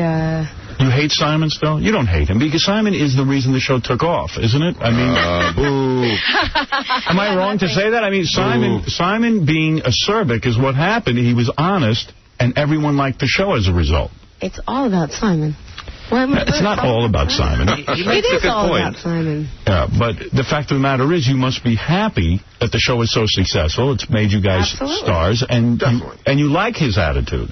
Love it. Yeah, well. But, Simon, you seem to get intimidated at the end of the last season and kind of like you backed off because Randy was going to beat you up. The girls were fainting. Everything was going wrong for you. No, you got to understand something. Why back off? I like your attitude. I'll tell you why. Because there reaches a point, and I won't do it again. Okay. Because it didn't do me any good. But as you reach the point, there's 3 or 4 people left, and you're aware that at least 2 of them are going to sign to my record label. Right. So you're conscious of that. So you start softening things up a bit. Because you want to say to the public, hey, these people are that good. Yeah. But yet it's hard for you guys at I thought last season, the last show, they eliminated your input. They stuck you up. You guys became cheerleaders. Yeah, they stuck you up in the rafters somewhere as if you weren't part of the show, yet that was the enjoyable part of the show. I agree. I think it was a deliberate thing to shut us up, and it was kind of like trying to make us look like those guys on the Muppets. Right. Yeah, because we were in a box. And the funny thing was that because we were looking down on the audience, and Justin came up and sung his first song completely out of tune, and then as it finished, 90% of the audience looked round to us to say, what are you going to say? And we went, we're not allowed to talk. Can't say anything. It's only the final. The whole Kodak Don't be silly. So who is it? I thought it was your show. Yeah, are you the producer of the show? No, I helped create the show in England. But, you know, it's another thing. It's similar to what happened at the end, you know. We should not have allowed that to happen. Did the producer come to you and say, "Listen, we're going to stick you up like a Muppet on the last show," and not, or do you who conceptualizes this whole thing? Well, everyone was getting really kind of what I call queenie about it at the end. You know, everyone was getting upset and everyone was in a bad mood, and I said, you know, where are we sitting? You're sitting on the rafters. Okay, is there a reason for that? Yes, the show's not about you anymore. Well, I disagree, but okay, fine. And it won't happen again. Paula, sure? Now, talk to me. Now, Paula. Yes, Howard. This, by the way, you look lovely. Thank you very much. And I like your top. I like the way his voice drops when he says, I like that. I'm not gay. Simon, we noticed that about you, too, when you like a contestant. Yeah, we've seen you in action. I like Robin. Rattle your cage. I like Robin. Be careful, Robin. You can have a date there if you play your cards like Robin, man. Paula, what happened this year? Now, you guys were going to revamp the show, and you added another female judge. Yes. Now, the tabloids had it that you didn't like having another woman on the panel, and it was threatening to you. Couldn't be further from the truth. I actually loved Angie Martinez. Was really bummed out that she left. Why did she leave? Because Simon got rid of her? Simon felt that the chemistry wasn't working with 4 judges, and he couldn't get next to me enough and attack me enough and make fun of me and tease me enough, so one other girl would just take things away. And that's the official line. Is that really? That's a lie, right, Simon? Well, I mean, it was a number of things. It was a number of things. Was Paula jealous of Angie's? I will say in Paula's defense, she was more upset than I was or Andy was. I thought it was a good thing that she left. And she was genuinely upset. Paula was? Yeah, genuinely. And Randy, how did you feel? So Paula is lying to... Oh, she was genuinely upset that she left. Yeah. Oh, really? All right, so Paula is telling the truth. She is telling the truth. Look at Howard. You don't believe me? No, I believe you. I believe you. I believe you. No, I'm just trying to get to the bottom of it. She just didn't like doing it. She said that she could not tell somebody something negative about their singing. Partly that. I don't think she was happy. I don't think the chemistry worked out particularly well. It's really difficult when you come into a season that was so successful and you come in, you don't know anything about judging or how it all works. She said that she hadn't watched really hardly any shows, so she comes into this dysfunctional, Why not watch a tape of the show? I mean, but you know what it is? I think, listen, if you're out there promoting your own record and, somebody walks in and says, oh, my God, it happened a couple times. I love you. Your record is hot. I think you're dope. You're cool. Right. They get up there and sing and say, you know what? It wasn't very good. I think you suck. What happens all the time? I think you suck. And we take this, because we have really thick skin. But, I mean, because we're still working in the industry as well. But, I mean, I think it was a little hard for her, I think. Isn't this the greatest gig in the world, though? You sit there and judge other people singing, and you get paid. Yeah. Now, is the pay scale different? Simon, you get $2 million. What does Paula get? Really? Paula, what do you get? Wow. Well, Simon, you do get $2 million. $2 million. Does he really? Why is this a sore spot with you? This is the new side. You're going to talk about everything. What did you get on Hollywood Squares, too? I want to know. Yeah, I want to know, too. I want to know, too. Yeah, you didn't give that to charity. Yeah, come on. I can't picture you doing that. Well, doesn't like it. Don't you love these shows where they say give the money to charity? You're like, hey, I could use the money. I'm a charity. Yeah, I'm not giving any charity. I'll give to charity. Pay me and I'll give to charity what I want to give to charity. I'm with you. Did you give your donation to charity from Hollywood Squares? No. Are you supposed to? I think so. Simon hadn't heard. Yeah, I'm going to sit there all day long and go, yeah, right. Did you hate doing Hollywood Squares? Is it the most boring, insipid show? I found it awkward. It was awkward. It was awkward. Did you say their jokes if they vote for you? No. You didn't? What did they do? Well, I just said, they're not funny. Yeah. They didn't sit 3 of you in one square. No.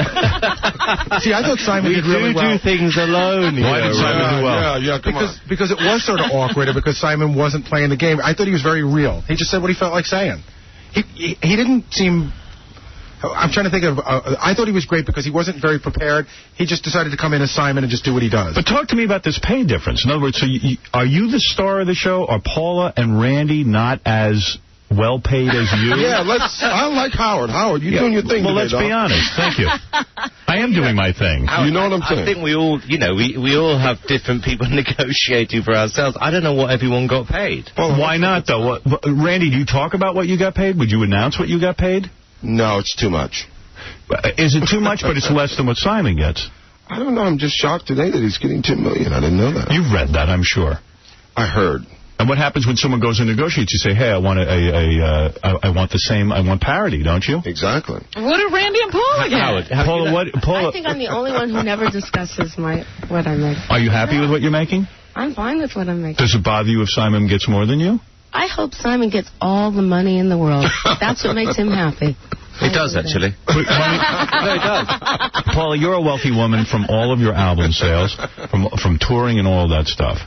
One year you made $23 million. I read that was your income. You were like on the top 30 entertainers list and all that. So you're set. But yet, wouldn't it bother you if Simon got paid more money? You're a huge star. Honest to God, no. This is Simon's show. I'm a visitor who's having fun doing what I do on the show. It's not, it's not about that. You know what's interesting? I saw a metamorphosis with you, Paula. When the show first started, I had the feeling when you got hired to do it, you probably were reluctant. You didn't even want to do it. In fact, in a lot of the early tapes, I saw you didn't even put any makeup on. You were just sitting there. You were like not even interested on how you look. She disguised herself. Because I think you thought that this was going to be like on cable somewhere. Late night cable. And suddenly, when the show took off, you started dolling herself up. You dolled yourself up. I thought, I mean, it was unbelievable. So, am I correct in my analysis of this? Kind of. Yeah. I mean... He caught you. I mean, now change. Yeah, there was an absolute change. I mean, it became big. Oh, my God. You know, during every city, there were different hair and makeup people, and sometimes I just said, I'll just do it myself, which was the biggest mistake of life. And when Simon would ridicule you and say you hired a joke writer, was it true you hired a joke writer at the end of the last season? The same one that he hired. Did she have a joke? Do you have a joke writer? Yeah, right. You would never use a joke writer. Oh, never. You reckon I would use a joke writer? Oh, never. No, seriously, would I? Paula, did you hire a joke writer? Randy and I aren't going to say anything. So is it Randy and Paula versus Simon again, or we? No, it's all love here. No, it's all love. It's all of us against each other. Randy, what's your story? You married or what? Yeah. You're married man. Happily married. Happily married. How many years? 7. And this time, yeah. This time. Oh, how many times? It's my second time. Second time. He's got great kids. Great kids. Happily married. Marriage. Happily married. Right, so you're not getting any action off of this show.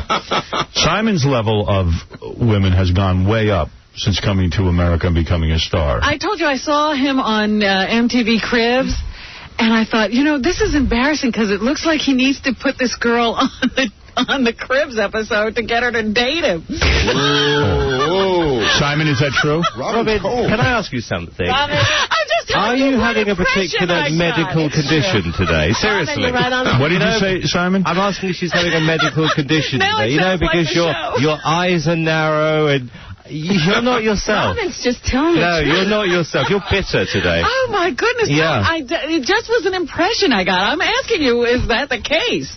Yes. That is the case. Yes.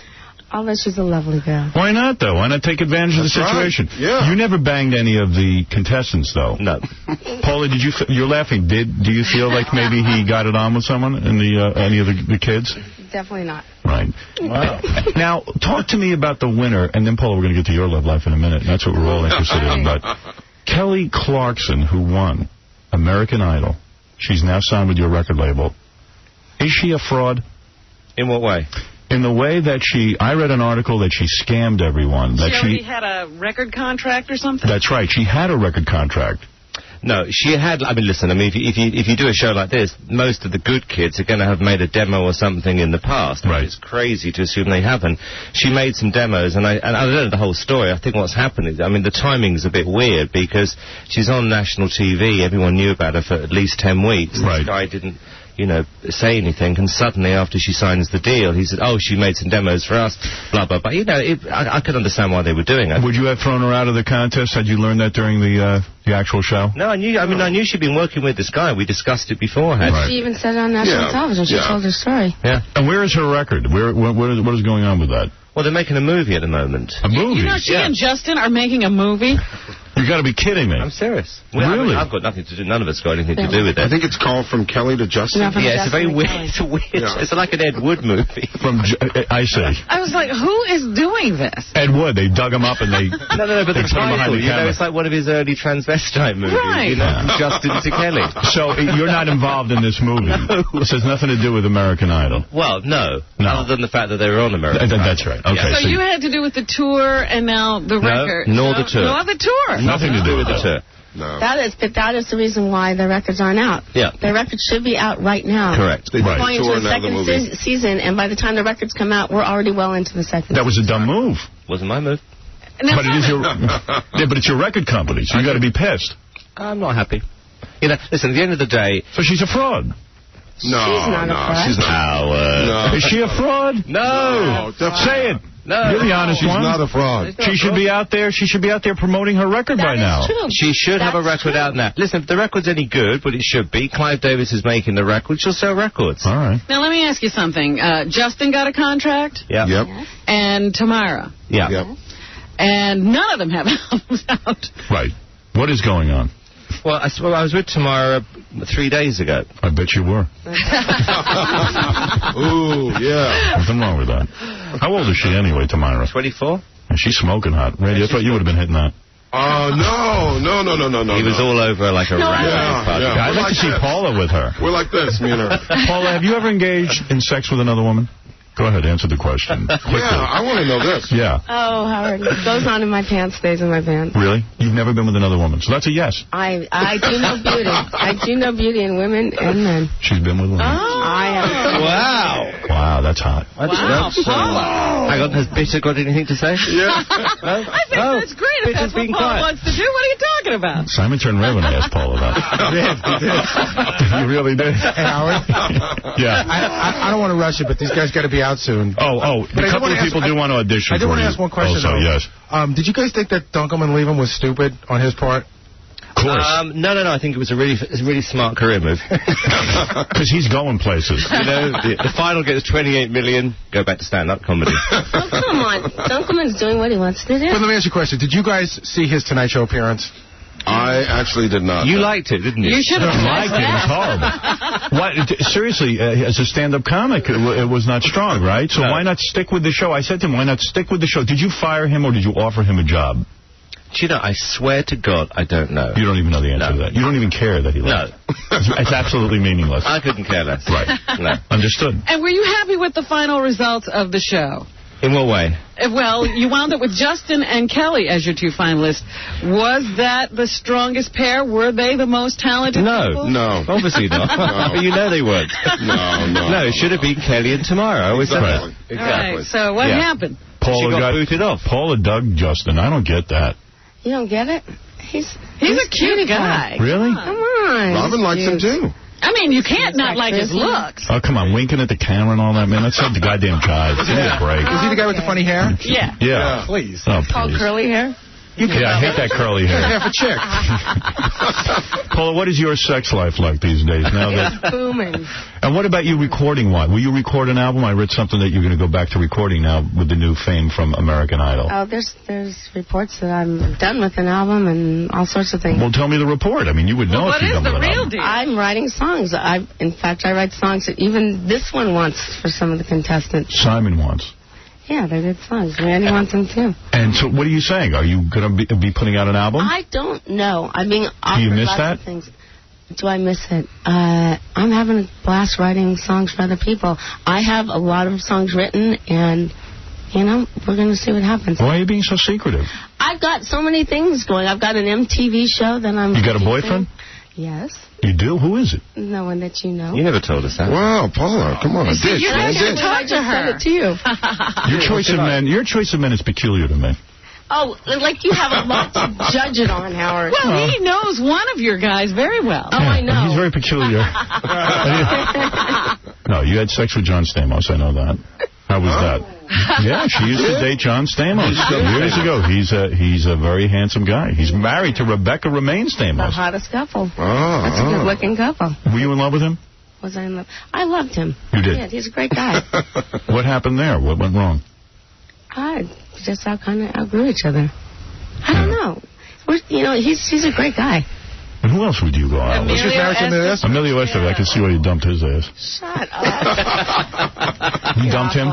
Did you dump Emilio? Would you stop it? How big was his penis? Oh,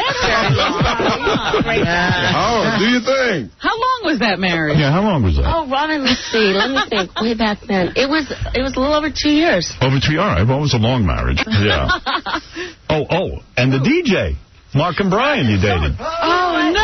Mark and Brian. You dated Mark and Brian. You dated Mark and Brian. Oh, my God. The DJs in Los Angeles. Both of them? Two of the lamest DJs in the world. You're going to date a DJ? Come on, let's go. I dated both of them at the same time, and that was exciting. Why Mark and Brian? What happened there? I went out on a couple of dates. That's it. Was it horrible? They're funny. They're funny. Together. I don't think a woman in bed wants funny. Sounds like payola. All right, listen, the show airs tonight, American Idol, premiering tonight at 8 o'clock on Fox. All right, let's do this quickly. Give 4 people a chance. Yeah, we'll warm you up so you can start getting ready. 4 people. We're going to warm you up for the show. Get people in the mood for the show. All you got to do is give me your opinion of each performer. The first performer, well, I don't know. The first performer is Christina. Christina actually auditioned this year for American Idol and was rejected. Yes. By who? Let's see why. By you guys. I want to see why. She claims it's because you are against her ethnically. I remember her. Isn't that true, Christina? No. I said they're looking for a certain look, and I feel like maybe I didn't have the look that they're looking for. You know, not because of my ethnic background or whatever, but, you know, it is American Idol. What are you saying, Gary? Christine, it's okay. They're not going to sue you. We had this conversation, and it's fine. You felt that they were looking for a more Midwestern. No, I thought maybe for like more of an American look. All right, let me hear you sing, and then let me hear why they rejected you. That's the idea. Do a little bit. Give us 30 seconds of whatever song you want to do, Christina. Oh, beautiful for patriot dreams that sees beyond the years. The alabaster cities gleam, undimmed by human tears. All right, stop for a minute. You just broke the glass in here. Well, I know. Well, I can say exactly why you did. Tell me why she didn't get it. Well, because she's not a very good singer. She's not? No. See, I hear that and I go, she sounds like all those other dopes that are on that show. Well, I mean, really. She sounds like the other dopes. Yeah. The dopes. She sounds like all the other dopes. Really? She's not a good singer? Paula, you and I are going to have words. That's what he said. You and I are going to have words. Paula, she's not good? What? I'll tell you one thing. She could perform in England. Ooh, Robin. God, Robin is cold today. You never heard Robin sing. She's fabulous. Robin's going to get a thrashing later. I like Robin, though. No, I'm going to thrash her. Paula, do you agree with what Simon said? No, I do not agree that she is not a good singer. Thank you. This is the situation of this season. The bar's been raised from last season, and you know that. Exactly. So she's not as good. Here's the thing. The large margin of people that came to audition this season, the largest pool were all good singers. What are you wearing on your lips? They shine. What is it, a gloss? It tastes good, too. Yeah, you look good. You look very well put together. She was all right, though. That's the thing. I don't think she was amazing. You know what I'm saying? It is. You are a good singer, and the thing is we were looking for people that... It is not her ethnic look? Oh, dude, She's definitely beautiful. not. You look great. Come on. Thank you. But I was just going to say, you know, it's like... I do have people that do think I have talent. Like right now. Your mom? No, not my mom. I'm actually from the last show I was in here for the intern beauty pageant. Yes. Steve Curlis and Don DeVito were interested in me, and I'm working with them right now. I never heard of them. Let me tell you something. When someone says they're interested, they're patronizing you. They are. I'm sorry? If someone says they're interested in this business, they either want to get inside your pants or they're patronizing it. I'm telling you. That's part true, though. No. I'm telling you. I'm telling you, Paula, if they really want to do something, they will sign you up. Paul, isn't it true a lot of guys got into your pants in the beginning of your career to get things going? A lot of interest. A lot of interest that way. Woo! No, I'm just kidding, of course. Listen to me. Let's go. All right, this is Tim. Let Tim have a shot. Thank you. Tim wants to do a song for you. I'll tell you, I have some interest in Paula. I'm helping her career. And I don't want to get into your pants. Howard, I can't believe I've stayed away from this one. Hey, Tim, what do? You're a singer? Yeah, singer. What are you going to sing for us? I'm going to sing Hero from Spider-Man. Oh, okay. And have you ever auditioned for American Idol before? Never have. All right, go ahead. This is Hero from where? From Spider-Man. All right, How old are you? How old are you, Tim? 30. Oh, yeah, that's the reason. Too old? Yeah. Too old to be a star? Yeah. Well, it's not about being a star, but too old for this competition. Maybe that will change that. All right, let me hear you. I'm so high, I can hear heaven. I'm so high, I can hear heaven. But heaven don't hear me. And they say that a hero can save us. I'm not gonna stand here and wait. All right, I'm going to stop you now. Tell me what you think of this guy. Simon? He's all right. He's right what? He's all right. He's just okay. Yeah. Not great. No. You're not taking him to Hollywood. What do you think, Paula? You got a nice tone. The thing is you have no projection, and you close your eyes all the time. That's one thing we look at is, like, if you can engage with us, that we can see your showmanship. Randy, do you feel the same way? Yeah, I mean, he was all right, though. Now, here's the funny thing. This is Simon's worst nightmare. Tim here, his real name is Josie. He is the creator of that song and the lead singer of the band. I thought he sold millions. He sold millions of records. I thought he looked familiar. He's from the band Saliva. He's from the band Saliva, and he is the guy who had a hit record with us. So therefore, my comment made sense. You closed your eyes, and I said you had a good voice. Now, Simon, what does that mean? I don't know what I'm talking about.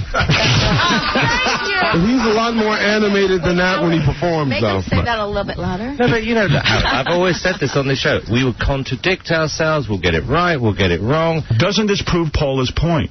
What? That a lot of times it's not necessarily whether the song is technically the right song for them or the right singer, that these people have talent and they don't necessarily have to be the best singer. Yeah, but, Howard, I've always worked in pop music. I've never professed to know anything other than working in pop music. It's why I've always stayed in that field. I don't understand any other part of the business. Josie, how many singles did you sell of that thing? 8 million. 8 million. Hey, listen. Yes. I got 3 Grammy nominations. I just won an AMA the other night. I was snuggled up to you on the red carpet, baby. That's right. I took pictures with you.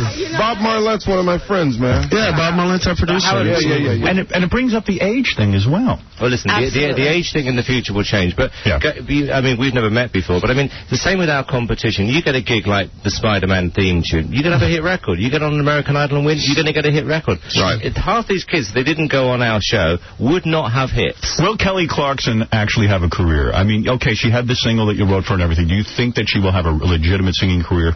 If she has good songs. She's got a shot. She's got a shot. She's got a great 99% of the people who enter this competition would never get record deals. I want to thank Josie for doing this. Thank y'all so much for having me. I want to send a shout out to all my folks in Memphis, Tennessee, too. We love you, Howard. That's a great song, man. We love you, too, and thanks for coming in and doing this. Good dude. Saliva's album, Back Into Your System, features the single Always, is available in stores now, so check that out as well. Next? Britney Spears. Number 1 rock song in America right now. Number 1 rock song in America always. Way to go, brother. Cool. All right, brother. Proud of you. Hey, Josie, if you make eye contact, maybe you'll sell 9 million records. Since we're running out of time, here's what we have to choose from. Fred did prepare another song. They got to pay for these eyes. Fred prepared another song. I definitely want to meet Simon's girlfriend. I say we bring her in right away. Bring her in right away. Bring her in. I want to see what's going on. Why don't you get her to audition? And what's exciting is, let her sing. Yeah. Does she sing at all? Fabulous. Really? Is she really good? Unbelievable. Are you going to produce a record with her? Yeah. Right. Interesting. You buy her, that's the promise. Simon, do you ever worry that she doesn't love you for you? Because I know you buy her a tremendous amount of gifts. What is it, Paula? What? I need to leave. Why are you leaving? Why? Because you have thoughts on this? Does he buy her a lot of gifts? Yes, Paula, what are you saying? I'm going to tell you she's a very lovely girl. But you think she's with Simon because of... I'm not saying a word. Ooh, this is dangerous. All right, this is Simon's girlfriend. Oh, whoa. Hello, baby. You sing? I do not sing. You do not sing? I have to say that. I do not sing. How long have you been dating Simon? 2 days. 2 days? No, come on, really, how long?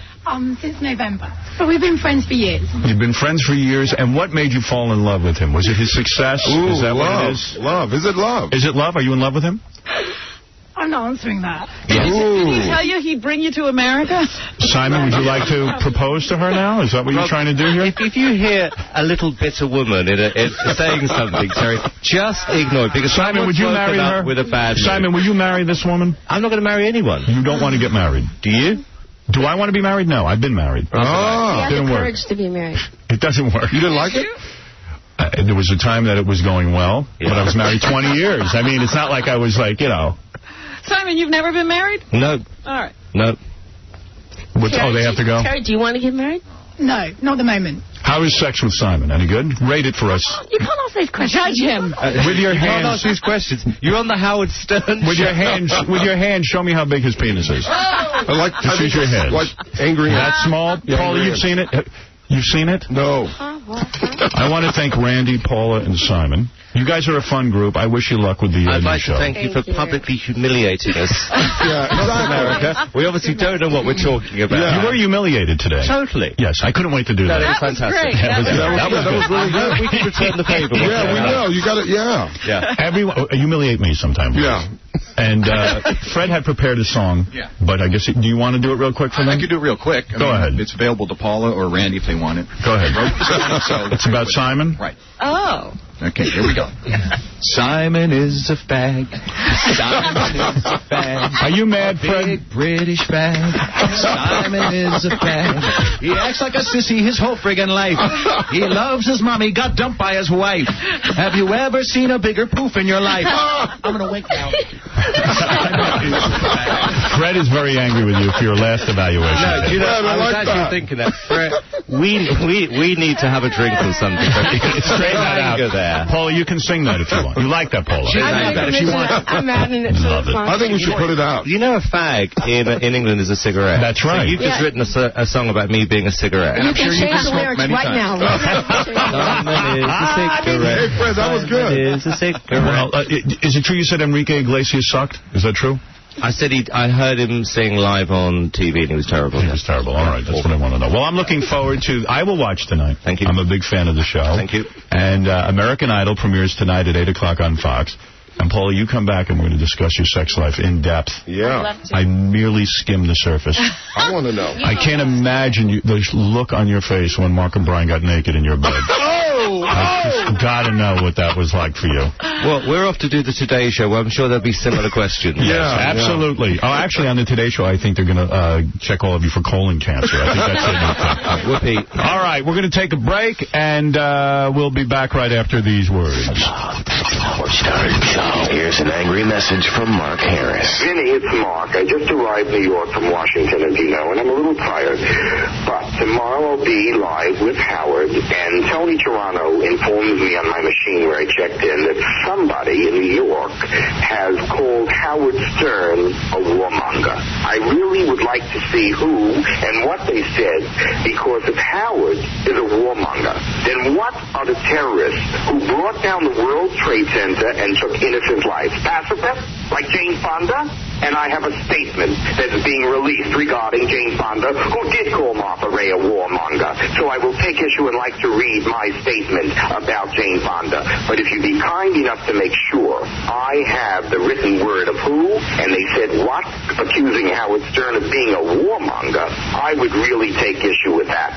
Because that person obviously doesn't know what a warmonger is, and obviously did not have any people that perished in the attack on America. I would really like to understand if all America has gone absolutely loony, because there are some people, no matter what Howard Stern is, he's a patriot, he's American, and so am I. Gay or not, American is first. Now get me the information.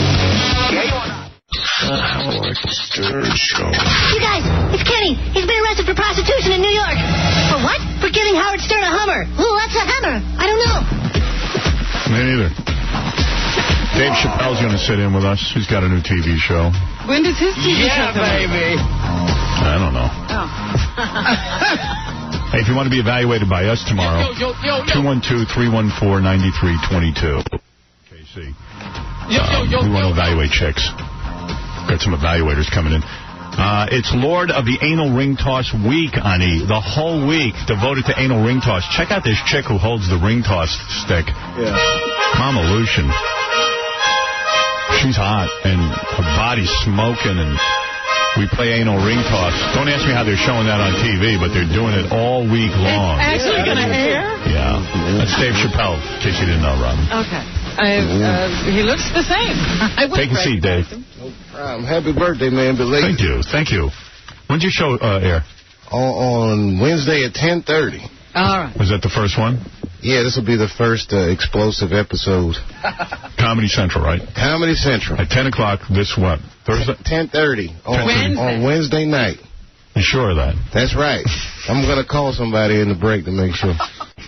You're absolutely right, Howard. I'm not even going to lie to you. Did you hear our interview with the American Idol judges? When, no, what were they talking about? I heard Paula Abdul was on. Yeah, we brought in... Paula Abdul looks great, by the way. She's little. She's little. Very little, but she looked hot, we all agreed, right? Yeah, she looked great. Absolutely. So it's not just smoke and mirrors. She's the real... No, you know how they always said, like, they stretch her body electronically to make her look good and everything? Mm. But, no, it must be to make her taller. Yeah. She's short, but she was wearing a see-through top, and, like, you could see her belly and stuff, and it was tight. They said they stretch her body. Remember she made that video for Straight Up, and they said that they... Oh, years ago, yeah. Oh, and they said they stretched her. Her body was stretched a little on there, right? Yeah. I think she was heavier years ago. But I thought she was very attractive. Oh, beautiful. Sexy as hell, man. Yeah. Sweet. She's all right. She had a dog with her? No. That was Simon. That was Simon. The English guy. I like that guy. I like the English guy. He's the so British fun. bad guy with the dog. Yeah, it's good. Had some smoking girlfriend, too. Yeah. She sounded like Michael Caine, though, if you noticed. Yeah, she had a raspy voice. Very deep English voice. But she was hot. She was, very hot. You need to see her. You would not kick her out of bed. Yeah, she's exotic looking. Check her out. But what was so cool is we brought in this guy who sold 8 million records from the band Saliva, the lead singer. I just met him on my way in. Yeah, he's a real good guy. You know the song Hero? And a hero is... The Spider-Man song. The Spider-Man song.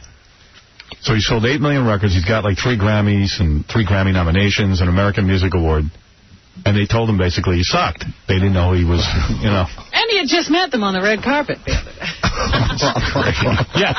He goes, listen, Paula Abdul is going to recognize me because we hung out totally on the red carpet, and, you know, she knows me. Gary goes, no way, that chick's so self-absorbed. She's not even going to remember meeting you.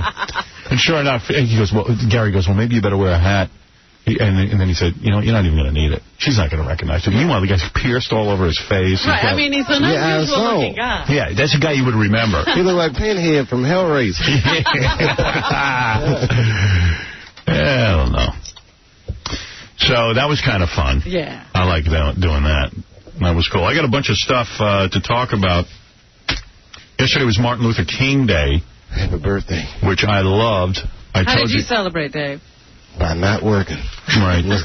You know what I did? I watched Oprah. That's what you're supposed to do. She had a Martin Luther King special. It was beautiful.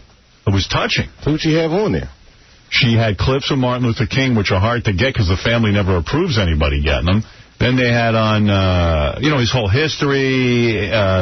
What's his name? Andrew, the guy Andrew from Young? Andrew Young was on there. You know, a whole bunch of guys talking about him, and it was very touching, actually. So I feel like I at least was involved. You celebrated Martin Luther King. Some people say some nasty crap about Martin Luther King. You know, white dudes will say it. You don't get to hear it, Dave, because you're black. But when your back is turned, this is what they say. Unless they say it too loud. I know. What did you hear yesterday? I had a cab driver, and he said, on Sunday night, and he said, you guys working tomorrow? And I said, no, we got the day off for Martin Luther King's birthday. He goes, at least it was good for something. I'll give you the worst one ever. Worst one ever. This guy I knew, he was a cop in California. Go ahead. Okay? He used to go on Martin Luther King Day, Halloween, and I'd say, why? He goes, because we celebrate a spook. Really? This was a cop. Man. Gee, I can't imagine a cop would be like that. Oh, man. That is the worst one I've heard. Is that the worst one? That's the worst one. That's pretty. That's pretty bad. Yeah, I hear some nasty crap. Really? Yeah, I'm glad I don't hear that stuff. Really, yeah. I guess the worst one, though, really was the Grease Man. Yeah. I remember that. Yeah. He said if they, kill 4 more, we'll have a whole week off or something. Well, hey, meanwhile, I got tagged with that because I'm talking to this guy I know who's a black guy, and we're talking, and he goes, you know, you're a pretty good guy. I really didn't like you for a long time because of what you said about Martin Luther King. I go, well, what'd I say? He goes, yeah, you said kill 4 more, and, you know, I said, whoa. I said, dude, look at me. I never said that. I don't think that. I don't have any thoughts like that. I don't know what you're talking about. He goes, right. I go, no. It wasn't me. It was a dude, the Grease Man. He goes, really? He goes, God damn, first time I met you, I wanted to kill you. He's been hating you all the time. He's been hating me the whole time. I go, I had nothing to do with it. They caught up with Grease Man, too. Sure did. Eventually, yeah. You know what's funny about him? He couldn't get arrested for a radio job, and rightly so. And they, he went to Jamaica and tried to get a job on a Jamaican radio station. Yeah, and he got hired because no one knew who he was down there. because he had to go out of the country. Can you imagine going to Jamaica to be on the radio? And they found out who he was and they fired his ass. Good. I think he was on his way when he got fired. The thing is, too, he's not even funny. That's the thing. He's terrible. Yeah. The grease man always sucked. He always sucked. I got one more for you, because one of the guys out there told me another comment they heard about Martin Luther King's birthday. Somebody said to the guy, "Oh, yeah, just when black people need another day off." Who said that? Somebody in the crew said they heard somebody say it. Oh. Sort of person. Yeah, you hear a lot Who of do stuff. white people celebrate? Like, is there a Columbus? I don't know. George Washington. Oh, that's good. Yeah, Columbus. That's a good idea. He did a lot of good things. He's not even. Don't get all defensive. Well, I'm just saying, no, without we don't Columbus, think we that wouldn't way. have syphilis in the Western Hemisphere. That's right. He brought it here. Exactly. Thank you, Jake. Right back at you. All right, I'm curious to find out what's going on with this. So we were talking about, we're thinking of going to Vegas again, and thank God we're thinking about going in, right here. This chick has another racist story about Martin Luther King. Hold on. Oh, goodness gracious. As long as we're on the topic. Oh, she hung up? Maybe you told her. I guess we did. She's like, did you tell the one where thank God they get another day off? Did you use that one? I saw you being racist about Martin Luther King. So anyway, we're thinking about going to Vegas in March or April. And you're saying, thank goodness what? We were thinking of going when? Because, thank God we're going March or April, because we always end up going like in December or January, and it's freezing in Vegas in December that's and true. January. Yeah, we've never hit Vegas when it was warm. Because we try to plan these trips so that we have some personal downtime where you can sit by the pool, and they never even have the pool open. What's the point of going somewhere freezing? So you think April is a good time? That's what I heard. April's good, yeah. Tom wants us to go in March. March is not good. He wants us to go in March for financial reasons. I want to go for sunshine. I've never been to Vegas when it's cold. It's always cold in the winter. Where'd we go? I mean, first of all, New York is having the worst goddamn winter of all time. I woke up this morning and the guy said on the radio it's 18 degrees. Yeah, it's just freezing. The global warming. I heard in Los Angeles, Beth was telling me it was like 80 degrees this Is week. it? Wow. Sweet. Yeah. But we're not there. Yeah, but they get the life. Yeah. Somebody's happy. At least someone's having a good time. Right. Anyway, so I was thinking March would be cool. We'll go down late March. We'll go down there, or early April, have a good time, sit by the pool. And I was trying to think of stuff we do, but then when John was saying how pissed he was at your boyfriend, Robin, we're at dinner the other night. John farted at the table. Robin's boyfriend just walked over and poured a glass of water in his lap. I heard that on the radio. Yeah. And then John, Mr. X, and then Mr. X goes, "Hey, John, if you're mad, you want to go out and fight?" And John was like, "Whoa, I'm mad, but I ain't going to start a fight with you here, but I would fight you if you were anybody else." What kind of fart was this, John? Well, one of John's farts warrants that, I think. So John says to me privately afterwards, he goes, "Man, I'm really pissed at the guy." He goes, "You know what? Anyone else, I would have kicked his ass." I go, "You think you could kick Mr. X's ass?" He goes, "Yeah, I could kick Mr. X's ass, sure." I go, "I think you could." Then Ronnie and everyone else comes in and goes, "Mr. X is crazy, and there's no way that you could kick, his ass." So John goes, "I'll fight him." I'm like, "No, I'll fight him." So then we called Mr. X on Friday's show, and he said he's considering fighting John, but he had to think about it, and then he talked to you about it, Robin. He wanted to consult you. You still thinking about it, John? Yeah, we got to see when you're talking about. That's like the big thing for me. When? Yeah. What is the when? He needs time to train. So does everybody else. And then he's going off to do some reality show. Yeah, I got that show that I'm going to be emaciated in. That's what I'm thinking about. Oh, good. What's the show you got to be amazing? It's like Celebrity Survivor kind of thing where you go and attempt to eat maggots. For 15 straight days, and you'll eat like boiled rice. And well, when do you do that? February 19th through March 5th, I think, or something like that. March 1st. So how can you train, you're saying? Well, I'm training now, so the cardio is already being trained because I'm doing the Bally's thing, which is really great. All he's got to do is lose 20 pounds in 5 weeks. And he lost 3 more pounds this week? So he's like halfway there. But he drank a case and a half of beer this weekend. You're not even following the diet. I drank so much that Saturday night I had to pull over coming home from Bananas. I made Nick pull over the side of the road, and I puked outside the car. I walked around puking in the snow. Nick was yelling out the window, I feel like I'm in junior high. Dude, how you lose... I tell you, that's a testament to Bally's. That's what I said to his trainer, that he could still lose weight. He said he thinks he had a case and a half of beer. But not only that, after I threw up, I had to go have pizza. Oh, man. Because I need something to neutralize. How are you losing weight? Well, because I'm working out and I'm eating right, like, every day. It's just, I had a little, when you're out doing, shows, you want to drink. And then, but see, this week is going to be problematic as well, because... Dave, do you need to drink when you do shows? No, man. You just do the shows. Yeah, it's more fun when you're drinking with everybody. Oh, John, will you be professional? Oh, look who's... But, Howard, this Sunday... Marty did something funny. He was on stage, and evidently they played at college, these guys. Yeah. So colleges have to be so politically correct. If you're a stand-up, they have to provide a deaf person signing. You're kidding. Or whatever, or rather, a sign language person for your act. So Artie goes up on stage, and he goes, pussy.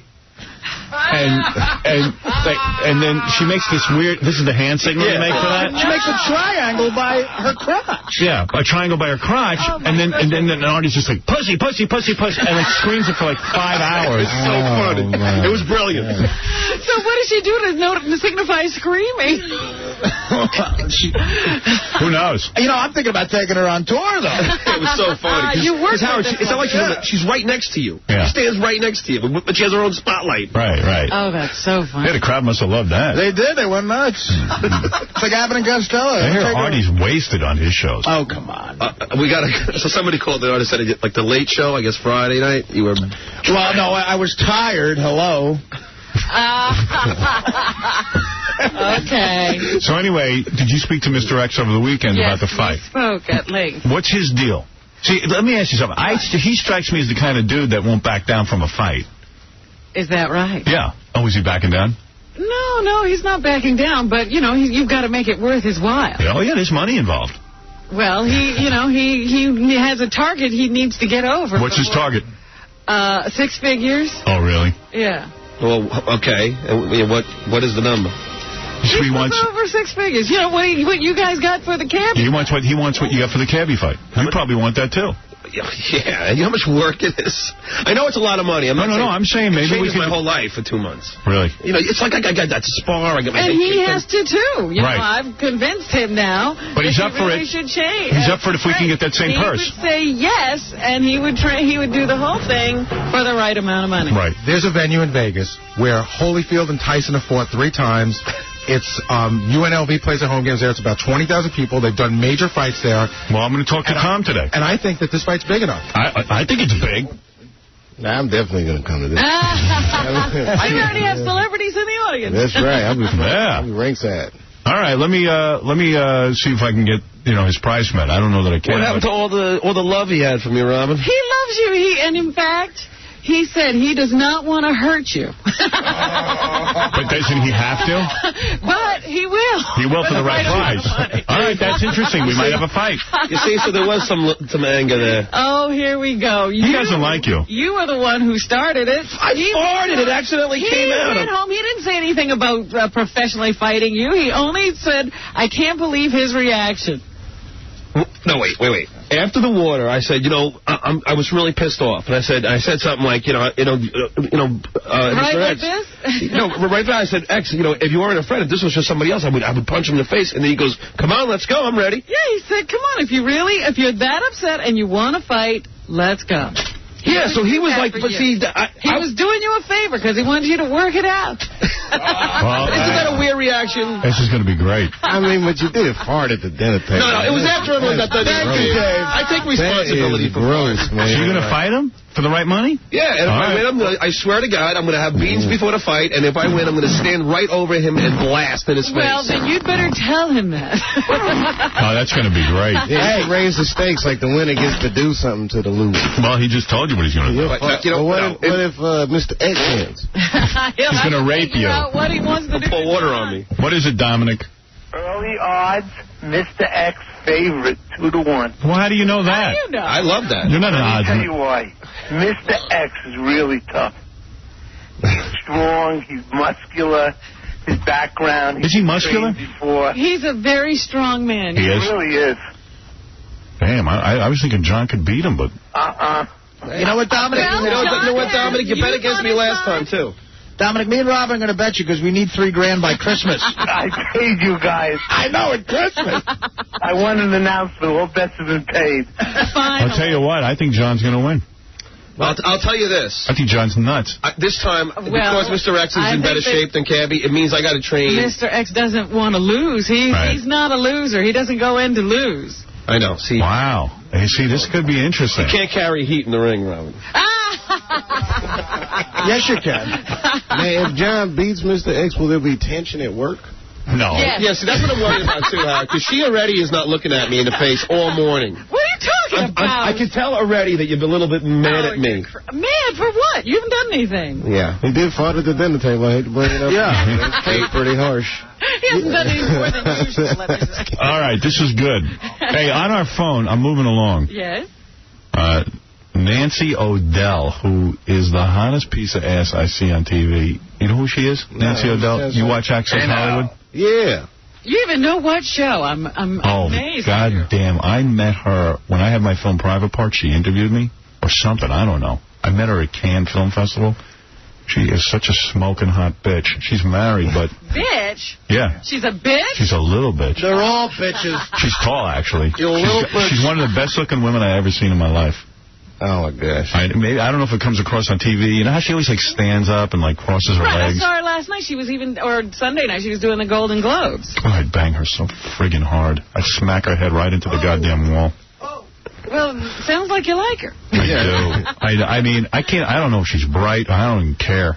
Well, she can handle a microphone. Yeah. I sometimes think that's my penis. Nancy. Howard. You're still there. Shocking. Wow. It's been way too long, Howard.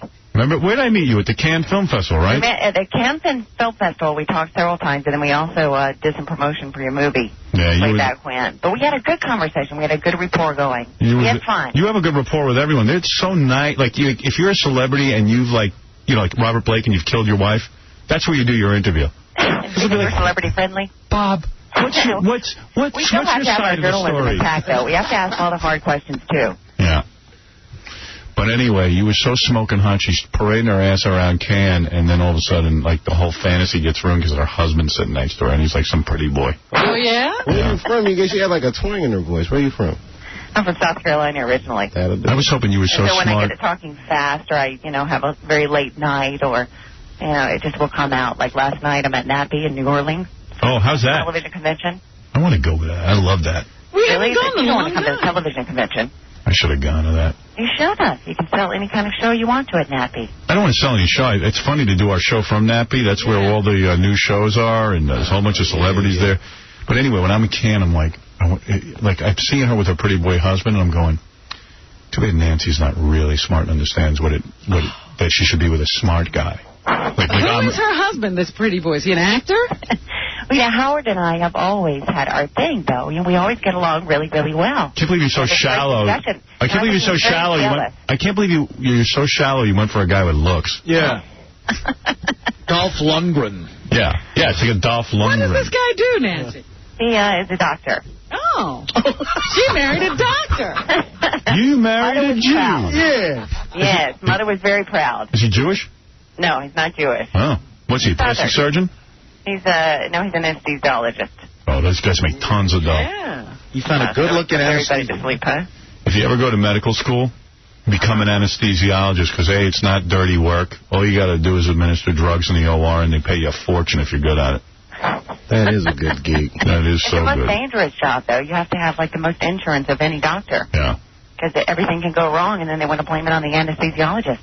Yeah, if I was an anesthesiologist and you were my girl, I'd be knocking you out with anesthesiology and anesthesia rather. Why? Anal. That's such a compliment coming from Howard. You'd wake up, your ass would be like, oh man, it's sore. You wouldn't know what happened. The anal. Howard, do you remember what I kept telling you? What did you tell me? I kept telling you what pretty eyes you had.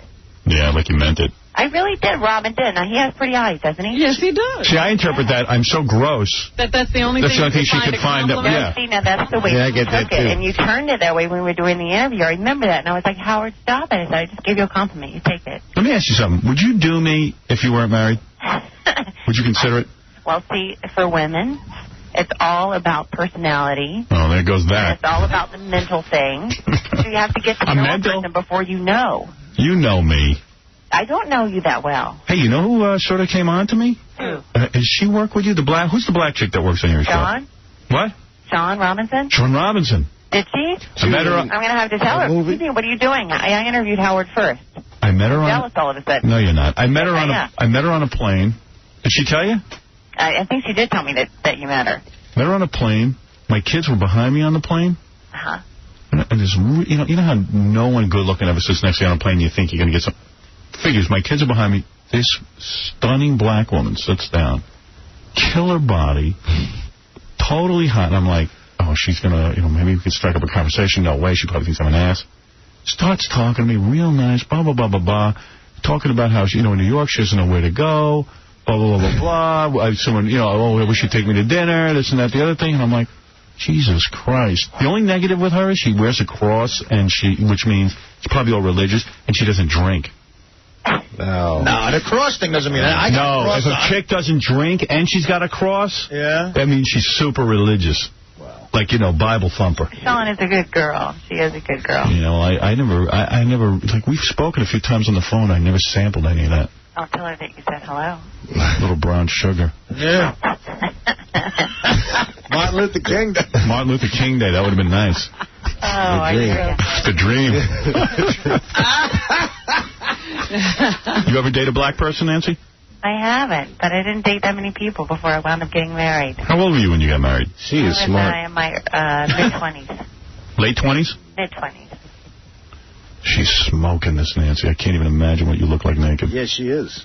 So on this Access Hollywood, you ever talk about Chappelle's show? Comedy Central, Chappelle 10:30? Chappelle needs to plug. Chappelle. Tell me what you want me to say. I'll tell him to 10:30 on Comedy Central tonight. Tell him, and I quote, I am off the hook. Excuse me, premiering tomorrow night. Yeah. You telling me what you want me to say, and I'll just do them. Where are you now, in bed?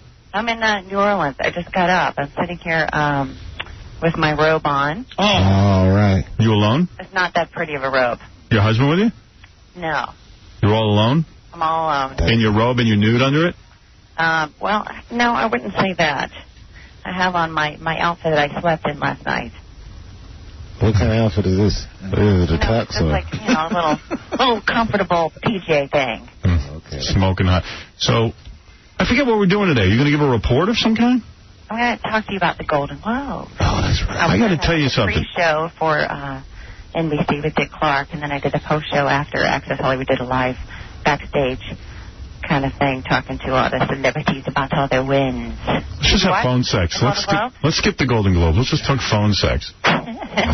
Oh, baby. You know what I'm doing right now? What are you doing? Touching myself. He is. I'm looking at it. I am. I'm touching I myself. didn't do that during the interview when I interviewed you. No, I was embarrassed. You know why? Because I was thinking You were about on camera. You were on a respectable show. You were on Access Hollywood. See how I'm talking sexy? You have to talk sexy. Well, you want me to talk about, like, Jack Nicholson? Does that do it for you? No, talk about... How about Laura Flynn Boyle? Did you see her dress? I'm going to tell you something. I'm probably the only guy on the planet. I thought she was super hot in that tutu. You know what it was? It was like that male fantasy thing you had going for her, I think. Yeah, absolutely. It's like the schoolgirl. Did you see the Golden Globes? Nah, she was wearing a She had little... like a tutu and a little pink bow in her hair, and then like the ballerina slippers laced all the way up her legs. They were high heels. I thought that was incredibly hot. I'd love to see you in that. She was like very smart. She got exactly what she wanted, which was a lot of publicity out of it. I'm just telling you, as a man, like, okay, she's got no boobs. Hair, yours real? Mine? Yeah. I haven't had any work done yet. Unbelievable. You got the biggest rack for a skinny chick. What were you, a work done cheerleader? here yet. Were you a cheerleader in high school? I was. I had to play basketball. I was a bigger basketball player than I was a cheerleader. But I wasn't that tall in high school, though. What, did every dude in the world want to bang you? I don't know about that, banging the basketball. She probably had, like, tons. She had the perfect life, I'm sure. When you're good looking like that, your life's perfect. Yeah. It's like that Britney Spears basketball My life is cheerleader. crazy busy and not perfect. Like for thinking. Please. You have kids yet? She has no idea how awful her life could be. Yeah, you don't. Yeah. You know what? I want to see next time you come back, if there's reincarnation, I want you to come back looking like me. See how easy it is. Yeah, Nance, we're going to take you to OTB. You'll see how great your life is. You guys don't have it too bad. I don't take it. You guys are doing quite well for yourself. The reason you're at the Golden Globes is because you're so hot. Oh, well, what about my journalistic skills? Oh, please. What? Come on. My journalistic skills. You have to go live. You have to be able to handle Tom Cruise and, Brad Pitt at the same time. Yeah, those people they can really trick you up. Right, Tom Cruise will throw you a curve every once in a while. Yeah. Yeah, Brad Pitt's a tough interview. It's hard to ask those questions. Gee, how's your new movie? Tough interview that night. Hugh Grant. I thought he was supposed to be funny, really funny. He was, not animated. No. He's an idiot. I'm live, Hugh. Help me out here. Have you ever interviewed somebody and they try and get some booty? Yeah, which guys have come on? Okay, let me ask you something. You're at the Golden Globes. You're doing interviews. Right. Who comes on to you? Which celebrities? Well, I was live for the pre-show. Unfortunately, no one came on during the pre-show. Have you had celebrities come on to you during your interviews? Somebody might say something after, an interview, we can hang out, or... Who said that to you? Let's go grab a, bite to eat or something like that. Who says that? You think I'm going to tell you that? Why? Sure it's innocent. Thought you want to get a little edgy. We'll tell you after, Howard. You're not edgy. Come on, Harrison Ford. Who was it?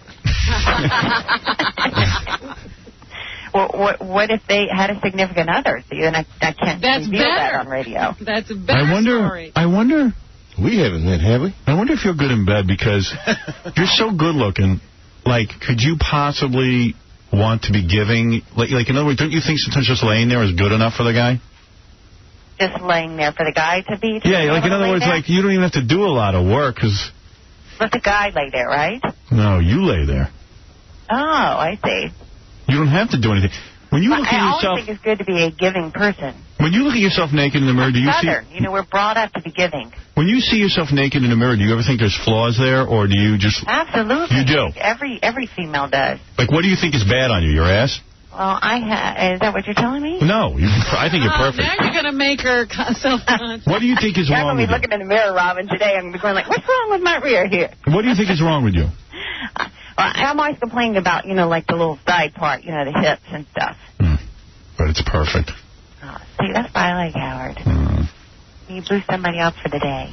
Hey. Yeah. How big are your feet? I wear size, I'm 5'9", and I wear size 7.5 or 8. Oh, that's cute. Those feet are almost too small for her. My son kids me all the time. She says you're a freak. Yeah, you're a real freak. Wearing baby shoes. Oh. Hey, Dave, pass me that bottle of baby oil. I'm almost done over here. I just need a little help. Catch. I'm a little raw. I needed them to play the basketball that I did. But your boobs are perfect. Well, thank you. I think that's a huge compliment, Howard. I'm a little raw like Brajol.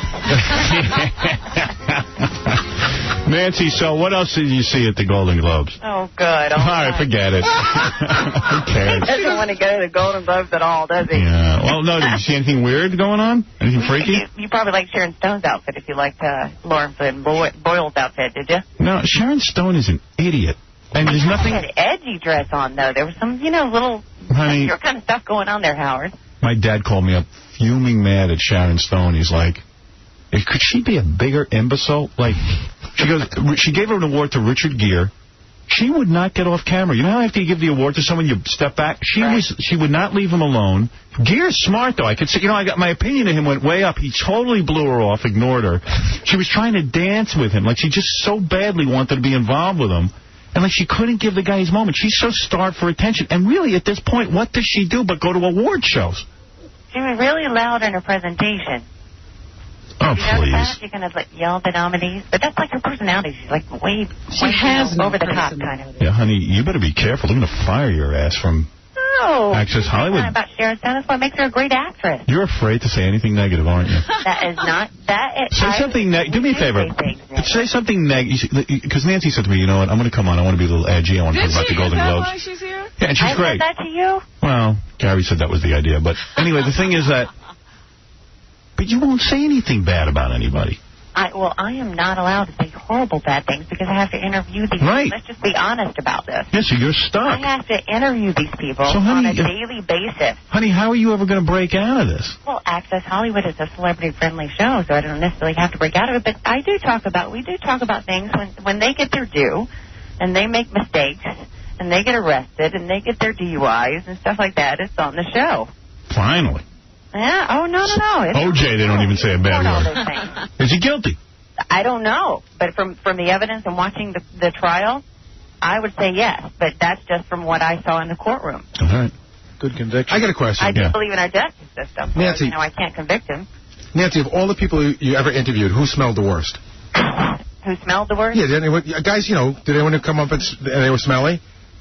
Nobody that I've interviewed yet, but I'm going to be smelling them from now on. See, that can't be true. I know. She's probably got a ton of good stories. Well, they all come in all, coiffed and everything when they come in. Robin Williams. All right, let me ask you this.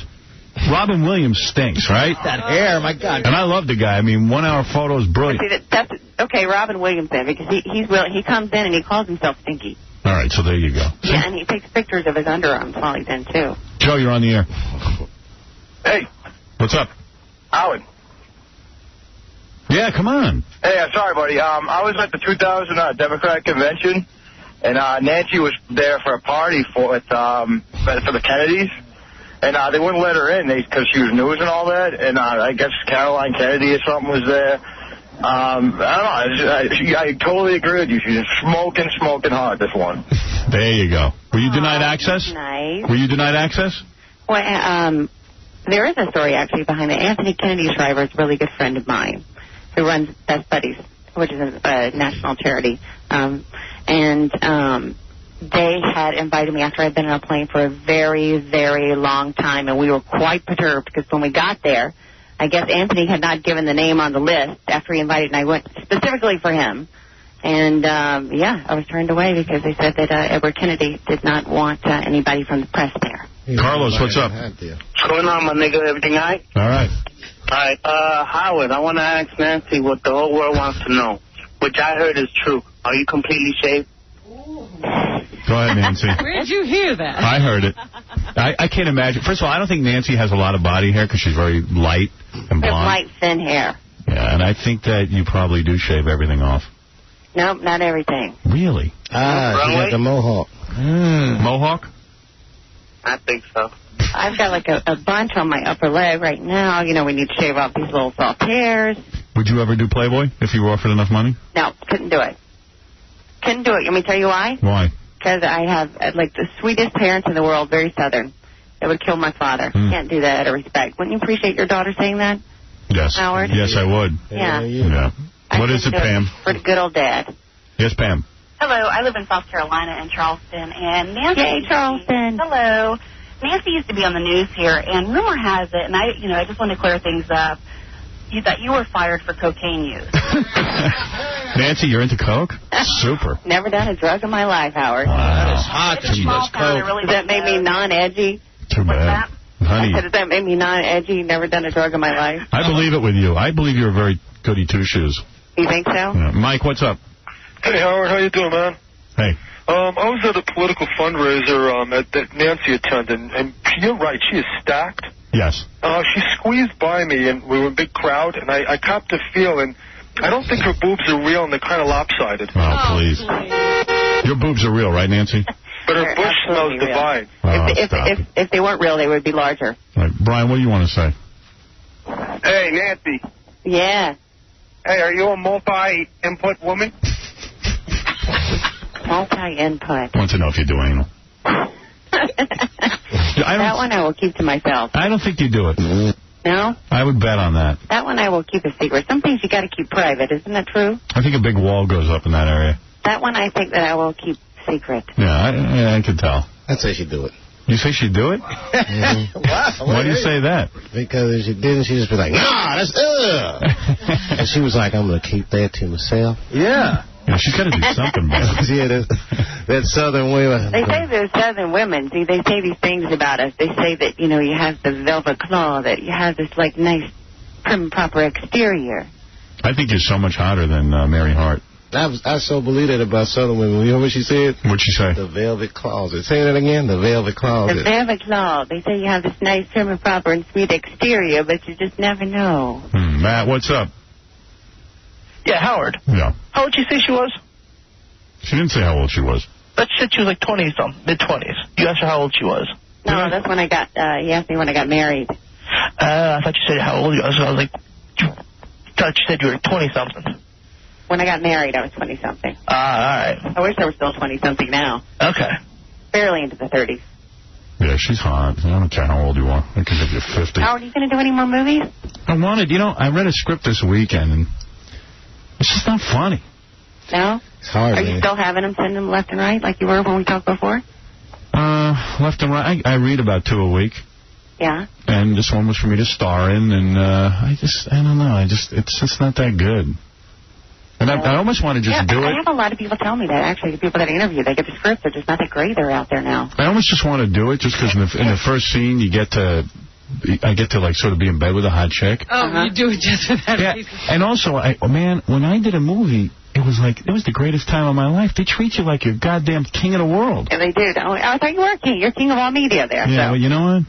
King of all media doesn't get treated so well. That's no, right. it doesn't? No. No, me and Artie do movies. They don't treat us. No, I'm lucky to get a sandwich when I do a movie. Yeah, but you know what I'm saying? If you're the star of the movie, especially I wrote the book and everything, I mean, they were treating me like they were building me apartments, for Christ's sake. Oh, I mean, I got woozy from it. I was like, I got to do another one of these. Yeah, it's quite intoxicating. And now it's, it's not like I'm not getting the scripts. I am getting them, but I must be getting, I guess, I don't know. All of them are bad. How many good movies are there? Not too many. I know, you got to write it yourself. Hey, what's a harder day, a movie day? Are you doing that? Are you writing some stuff yourself? What's harder, a movie day or a radio day? Yeah. A radio day, dude. And what was really crazy was we would do a radio day and then do a movie day. Yeah, that was hard. See, I'm the opposite. I think a movie day's harder than this. It's like, the makeup and all Get that out of stuff. here, Artie. Well, what's hard about getting into makeup? Really, you sit there. Somebody else does it for you. Yeah, it's hard for the makeup person. They have to look at me. What is it, Colleen? Go ahead. Hi, Howard. Good morning, Nancy. I was wondering, do you think Russell Crowe gets a bad rap in Hollywood? Hell no. On Hollywood? Is he a nice guy? A bad rap as far as being a bad boy? Just, I think that he's more grounded than... No, I heard he's a real dickhead. Yeah, he's one of those people that, you bring on certain persona that's like is portrayed on TV, and he's kind of got that persona. I mean, when he comes into an interview, he really just... He acts as if he talk about doesn't really sex. care. Cares about Russell Crowe. Steve, go ahead. Hey, how you doing? Yeah. Nancy, you are hot. My wife hates you, though, because every time you come on, I got my pants around my ankles and the baby oil and the tissues. I love how you stand on Access Hollywood. I love when you, cross your ankles. And, You asked me about, the hip thing. That's my insecurity. So you stand sideways and you look 10 pounds, oh, my skinnier. God. You are Then you can go eat McDonald's all you want. Don't worry about it. You ain't eating any McDonald's, baby. You're beautiful, baby. Thanks, Howard. You're sweet. Oh, man. I gotta watch this Access Hollywood now. Yeah, no, she's hot. Oh, she's way hot. They should put her in a bathing suit. You've gained a viewer. Would you ever do that show in a bathing suit? Not yet. It's an idea. I'll talk to my executive producer, although I think it would have been better, a few years ago when we were in our 20s. So you know how you stand on Access Hollywood and you know your hips look smaller that way? Do you practice that at home? Do you take a look at yourself in the mirror and go, I'll stand like this? I haven't ever practiced it at home, but it's an idea. But I know she has. I'm trying not to do that as much. Clothing, do you make that stance so you know whether those clothes are the right ones to stand in? I do, Robert. Don't you do that? You put on an outfit and you go, okay, is this hippie outfit or not hippie outfit? Let me get into my Access Hollywood stance. And everybody does it now. That's the fun thing to have fun, to make fun with Nancy. Let's make fun of her stance. Yeah. Don't you have a stance? A skinny stance? You don't need one, Howard. I sit there and wait for you to wear pants with some camel toe. Oh, my. Stop that. I do. Where's the camel toe? Camel toe. Give me some camel toe. Well, anyway, I got to go, baby. You know what? I like your Golden Globe report. Thank you, Howard. I'm all for it. The Golden Globes were on? They were on. You missed all the action. All right, what was your favorite outfit that a woman wore? Now, I'll ask a question. Golden Globe question. I think the favorite one, probably Nicole Kidman. She looked good. She had a lot of leg. You would have liked it, Howard. I saw it. Who is she dating now, by the way? And Hallie. Who? And Hallie. She always looks great. Yeah, but who's Nicole Kidman dating? Oh, Nicole, she's been rumored to everybody from Tobey Maguire to Russell Crowe but all those are rumors. I don't think she's dating. Was she there alone? She didn't have a date. She was with her sister. She brought her sister. Yeah, and you know what? from the side, she don't look that... I don't know, man. Who, Nicole? Yeah, she doesn't look from that what good. Side?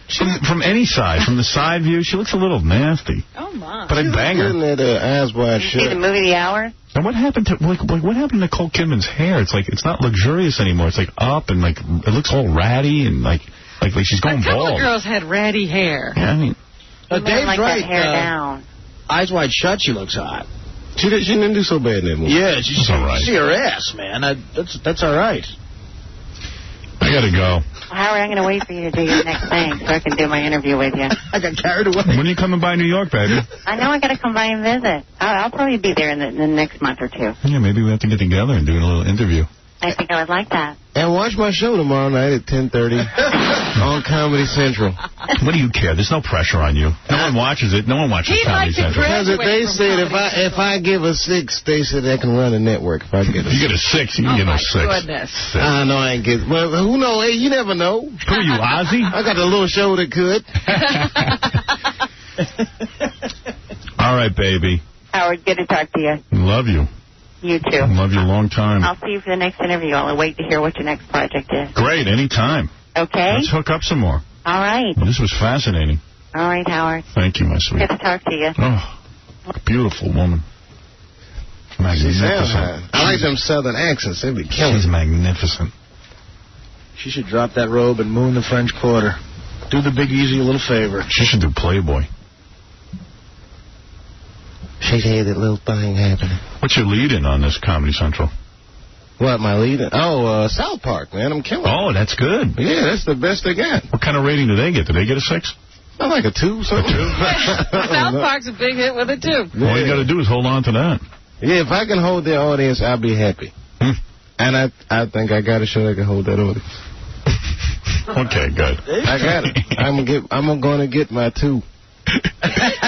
Stop with that 6, man. Because you start talking 6, then they're going to be disappointed with it, He's already looking for a network gig. Yeah. I'm like, come on, Comedy Central? Yeah, brother, just hold on to half of South Park. Get a 1, and you're going to be in business.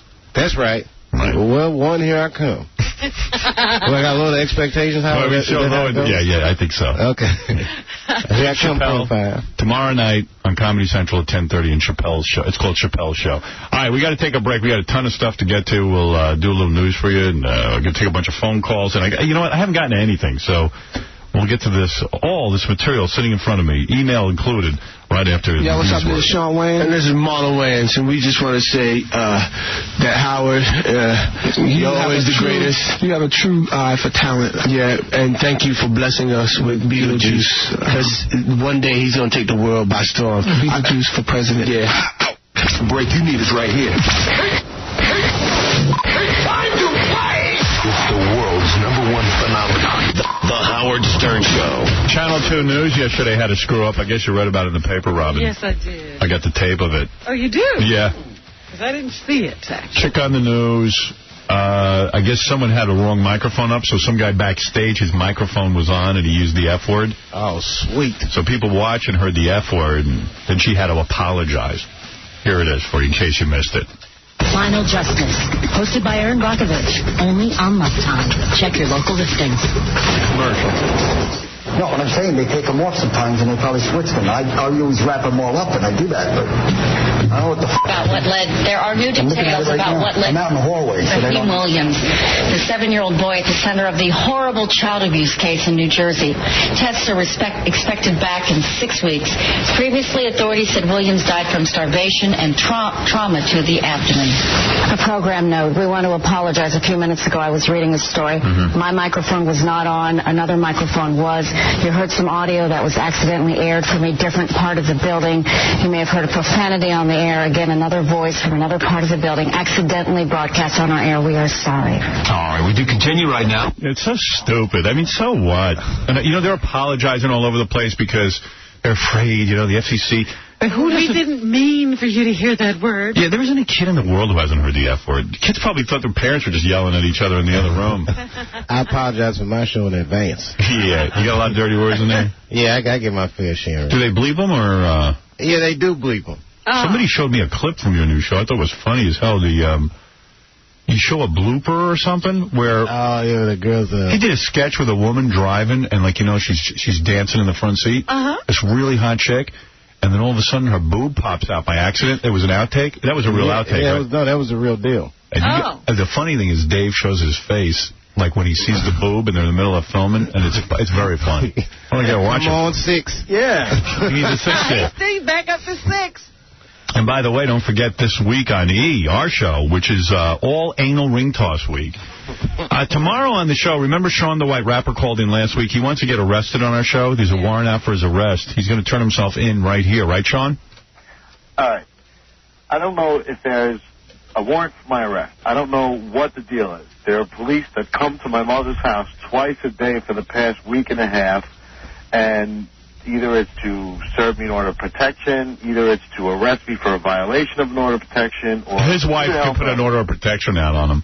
Who the hell knows? It seemed to have been stirred up right after Gary's big choppers opened his mouth about, don't you have an order of protection against you, which I asked him not to say every time for the past 4 years on the air. Here's what I'm interested in, Sean. Do you want to turn yourself in on the air here? If that's the case, yes. But the thing is, I want to plead my case that I've asked these people, these child welfare people and all these people to go and make sure my kids are okay, and it got to the point where I'm blue in the face, Howard. I don't know. I just want to see a guy turn himself into the police right on our show. I mean, even if he's not under arrest. But I don't understand. He said he was under arrest. Now he's saying he's not under arrest. I don't think he knows what's Who's under arrest? You listen to what you're saying, Howard? Sean, are you wanted by the police or yes, not? Yes, I am. Yes, I am. The New York State Police Department is coming to my mother's house twice a day. For what? I have no idea. Either to arrest me. I will have a cop down here tomorrow. Okay. You come in and turn yourself in. Done. All right. I'll see you here tomorrow. Hey, now, Howard. What? Now, the deal is, I'm doing this so I'm going to eventually be able to see my children. Well, I don't got that deal. What? What do you mean the deal is? I don't have any deal like that. I'm just saying, Howard, I'm doing this because every time I turn around and ask for help from these child agency people, and I go to the police to try and, get some type of paperwork on her, like she's doing this and that wrong, I'm the one who seems to be getting in trouble. All right, come down here. We'll have you arrested.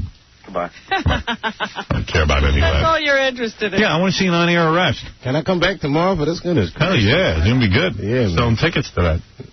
It's going to be the undercard. Sean the White Rapper, always in trouble. Yeah.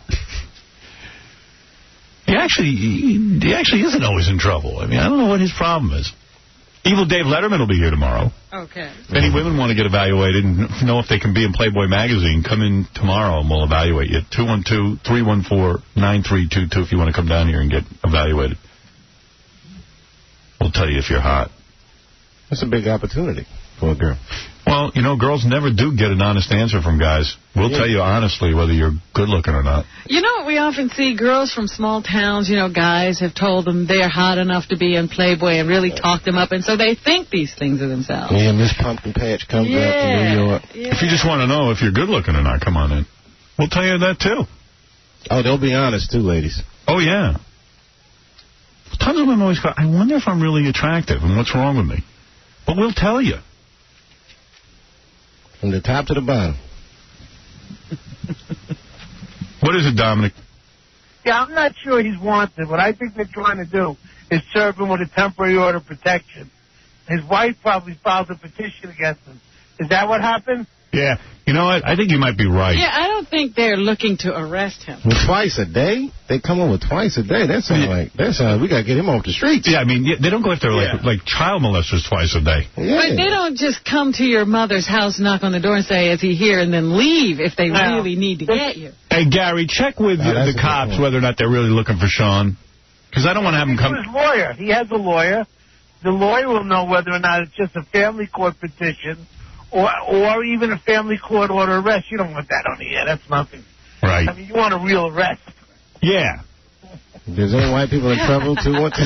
Yeah, any white people in trouble, or you want to be evaluated. Howard, I'll look into it. Yeah, Gary, look into it, because this could be a real bust. I can't be embarrassed. It's a TV show. Thank you, Dominic. All right. So he's drowning. Helping you out. All right, here's a couple of interesting things. Aside from the new Dave Chappelle show tomorrow night. That's going to be great. Kangaroo Jack is the #1 movie. Can you believe that? Kangaroo Jack got the worst reviews in the world, but it's a classic case of they went and they marketed this thing, they advertised it. Everywhere. Everyone's kids were like, I got to see Kangaroo Jack. Meanwhile, the kids don't even like it necessarily, but because there were so many cool TV commercials, they just were in a panic to see Kangaroo Jack. I was shocked. I passed on that movie. Really? You did? Yeah, they sent me the script, and I was like, I don't know, man, a kangaroo. I got to be co-starring the kangaroo. Really? Be on the poster. Seriously? Yeah, and I was like, good move. I didn't know, man. It was number one. I should have, man. Damn. Traditionally, kids' movies in January do horribly, but this thing was just marketed properly, and it took off. I was amazed because, I mean, even the commercials to me say, don't go. Right. Some commercials warn you not to go. You know, Howard, I brought my kids to that. It was packed, but the movie's horrible, and it's violent. Really? These mob guys trying to kill these guys. For kangaroos? No, and the kangaroo's barely in the movie. Right. Oh, so they really roped you in. He looks hilarious at Kangaroo. Martin Lawrence had the second most popular movie, 17.5. That's not a bad take. Good for him, man. Good for him. I had him in here to interview him. It was terrible because he curses every other word. Really? And we have to bleep him every minute, so it kind of sucked. Well, when you hang out with him, he doesn't curse that much. He's a funny dude to hang out with. He seemed okay to me, but we were asking him stuff, and I think he didn't like what we were asking him. So he would just curse and get it bleeped. And that's what we call Apollo syndrome. You know, in the Apollo, they'll boo you. Right. So if they're going to boo you, you prepared to, pull your pants down, anything, just so they don't air it. Right. Yeah, that's smart. That's an actual name, Apollo Syndrome. Yeah, well, that's a black comic thing. We ready for the Apollo. I didn't see the Golden Globe Awards, and most of America missed it because of the Titans-Raiders game. Well, that didn't go on that long. Long enough to wreck the Golden Globe rating. Really? Yeah. And we haven't even talked about the football. I didn't watch this. I watched the first game. I watched Philadelphia. I was waiting for some good violence because it was the last game, and Philadelphia fans, they're always saying how violent they are that they even have a judge right in the bottom of the stadium to send your ass right to court. Really? That's the funniest. Yeah, they arrest you right upstairs, and then they take your ass downstairs and arrest you. Yeah, I kept hearing things, like some announcers were saying, we won't even go to Philly, those fans are so horrible. Fans were fine. But I didn't see anything happen. No, and then plus it was the last game ever played in that stadium. They thought everyone was going to take out the seats and start throwing stuff. Yeah, but Philly didn't win. Yeah, well, but that'll put a damper on your party. They were even saying that some guys on the news were teaching people how to unbolt the seats. Really? No. Yeah. Well, the Phillies, the baseball team, still have to play there for another year, so that would have been a major screw-up. Yeah, it would have been a major mess. Funny. Yeah. Now it's freezing in here. Yeah, what happened? We can't just get a normal temperature. We have either burning up hot or freezing cold. Yeah, I'm freezing. A couple other things. I couldn't believe Tampa Bay played so well, though. They were amazing. Yeah, they were pretty good. And now there's some sort of big drama because the coach used to be with the Raiders. Oakland. Yeah. Who do you think's going to win? I don't know. Tampa Bay played so well. I'm, impressed with them now. But Oakland is so big. I think Oakland will win. Yeah. Is Oakland the favorite? I have to be right. Oakland's favored by 3.5. I already spin that out you got a problem. The under-over's 44. Oh, my. He's crazy with I like the... really ridiculous. I like the under. Let me read you some things since we're talking sports, this is from Sports Illustrated. Baba Booey found this stuff. It's called Stuff You Can't Make Up. These are all true things. Baba Booey. An Ohio couple named their newborn son Winston NASCAR after... The NASCAR and Winston races. Yeah. Race circuits. Oh, my goodness. And that's something? All right, well, it gets more bizarre than that. All right, that's not even a big deal compared to what I'm going to read you here. There. At an arm wrestling tournament to raise money for a senior citizens club in Lyons, Colorado, two amateur participants, Jim Anderson and Suzanne Carlson, broke their upper arms. Said Anderson, 37, I had no idea a bone made so much noise when it cracked. I always wondered about that. Yeah, I can't believe it doesn't happen more often. Yeah. These dudes broke their arms. Just give up. You know what I'm saying? Hey, listen to this. Break it off. Newsday profiled brothers. One's name is Winner Lane, Winner, and Loser Lane. The parents' they were named by their baseball fan father. Loser's a winner, He's a successful Bronx detective, and Winner's a loser. He's an ex-convict living in a homeless shelter. Isn't that funny? He named one winner and one loser. They're both 44 and 41. And look at, they both fought their names. Yeah, but, who would name their kid loser? An idiot. Well, you know, when you're named winner, though, it's a lot to live up to. It really is. So, you know... But winner's a loser. Yeah, exactly. Well, that's amazing. He fought it. Do you love that? That's evil. Yeah, that's a person who should have his children taken away. Here's a good one. Before fighting in Tennessee in June, Mike Tyson registered there as a sex offender. Love that. I just like to let you know I'm a sex offender. And I'm a sex offender. Mike Tyson told a group of sports writers that he'd like to stomp on their son's testicles. That's really funny, though. Beat up your son's testicles. Here's another good one. Dennis Rodman reached an undisclosed settlement with a Las Vegas casino worker, James Braish. For what? Who said he was humiliated by the former basketball player during a 1997 craps game at the Mirage when Rodman, for luck, rubbed dice against Brash's genitals. Wow. Come on, what guy does that? Yeah, that's a little weird. Oh, that's funny. Thought you'd like that. Did he win? He's a winner. Just want to know if that works. Yeah, for real. If it works, I'm not doing it. A 28-year-old man in Mandeville, Louisiana, enraged over calls in his 7-year-old son's baseball game, allegedly threw the umpire against the bathroom wall and threatened to kill him. I was afraid for my life, said the umpire. He had me in a headlock and was squeezing my neck and saying he was going to kill me. Good Lord. And that's something? His parents are getting out of control. All right, listen to this one. After ingesting only 16 hot dogs in 12 minutes at a regional competition, and thus failing to qualify for the International Nathan's Famous Hot Dog Eating Contest, Dave Coondog O'Karma told the Akron Beacon Journal, I know it's just a hot dog contest, but I sat there alone in my hotel room and I started crying. I just love being Coondog. That is disappointing. What kind of life is this? Come on. I love these. That's what you do. Coondog, you lucky bastard. This is weird. Police said that Cincinnati basketball player Donald Little, thinking that his roommate had stolen from him, hit the roommate over his head with a whiskey bottle, taped him to a lawn chair, burned him with incense, beat him, and then stabbed him when he tried to escape. Wow. The roommate survived, and Little pleaded to aggravated assault. That's all you get? Aggravated assault? What did he steal? Damn. Damn. Hold up. He duct taped him? You'll like this one. Robin will love this. On the first day of deer hunting season, 89-year-old Clinton Hurlbert of Browns Valley, Minnesota rather, shot from 203 yards away what he thought was a deer. In fact, it was a white horse named Princess, ridden by a 12-year-old girl named Lindsay Duffield. Oh. Princess was wounded. Lindsay was not. Goodness. That was messy tripping. Oh, that's funny. That's good, huh? You know how much them kids look like antlers? Yeah, and look at this. Somebody sent me this postcard. It's an article from Columbia. This is an obituary. Services for Prince of Life McMillan will be held at 11 a.m. Monday. The guy's name was Prince of Life. The guy was, I don't know, like an 80-year-old dude. Oh, he did live a long time. Well, listen to this. Surviving him are his sons, His Majesty, I Am Justice Divine, and Enrique. Oh, man, Enrique's the lucky one. Enrique? Yeah. This is weird. And his daughters, Isis, Her Highness, his other daughter, Her Majesty, Princess of Life, and Her Majesty Moonlight, and Kaddish Faithful. Good Lord. Why did one kid get named Enrique? Because he's lucky.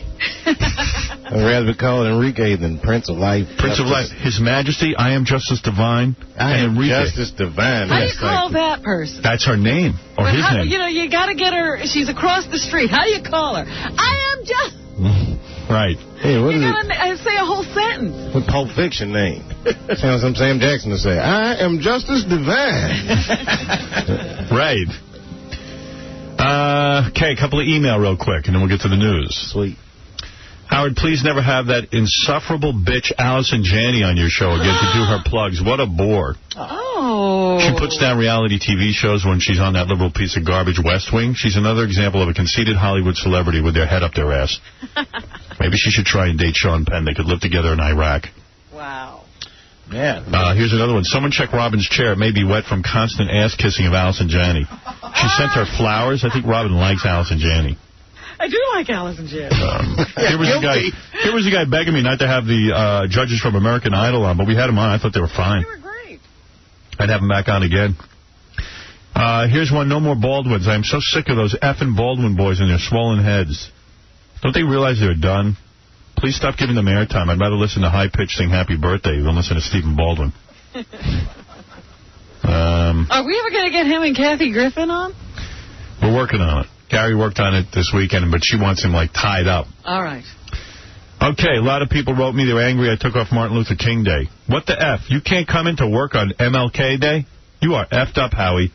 Put in time like the rest of us and stop taking Christian holidays off, too, you Jew prick. Oh, man. See what it's about. Man. Wow. Good Lord. Here's another one. Everyone is tired of this taking off a day crap. Don't try and use Robin's monkey ass as an excuse to take off on MLK Day. White people hate when that guy... Oh, you mean you're taking it off because of me? Yeah. Like you forced me. That's courteous, though. You about to talk about white people? Huh? White people? Hey, I'm just saying, man. Come on, man. Everybody get a day off. Yeah, why would you be mad? Yeah, everybody gets a day off. Yeah. Pissed off. You bunch of hypocrites. Unless you spent the MLK observance doing something to honor Martin Luther King, you dishonor his memory. Just taking the day off as a holiday is a joke. I didn't fight anybody. Exactly. It was a non-violent day. I had a dream last night. There's a guy who says, I took a nap and had a dream. There's a guy who says, I don't trust Artie. That fat bastard Artie bet on the Eagles on Sunday. I know it. I did not. I'd have a hard time believing that. I'm going to announce this wholeheartedly. I did not bet on the Eagles. I am scared of Philadelphia fans. Thanks, Artie, you goddamn mush. I did not bet on the Eagles. Here's a bunch of high-pitch Eric makes you sick. Here's a question. Wanted to know if I ever dated Amy Lynn before I met Beth. No, I haven't. You never dated her? No. All right, I'm just reiterating. Why, you think I'm lying? No. Oh. Just thought I'd repeat it.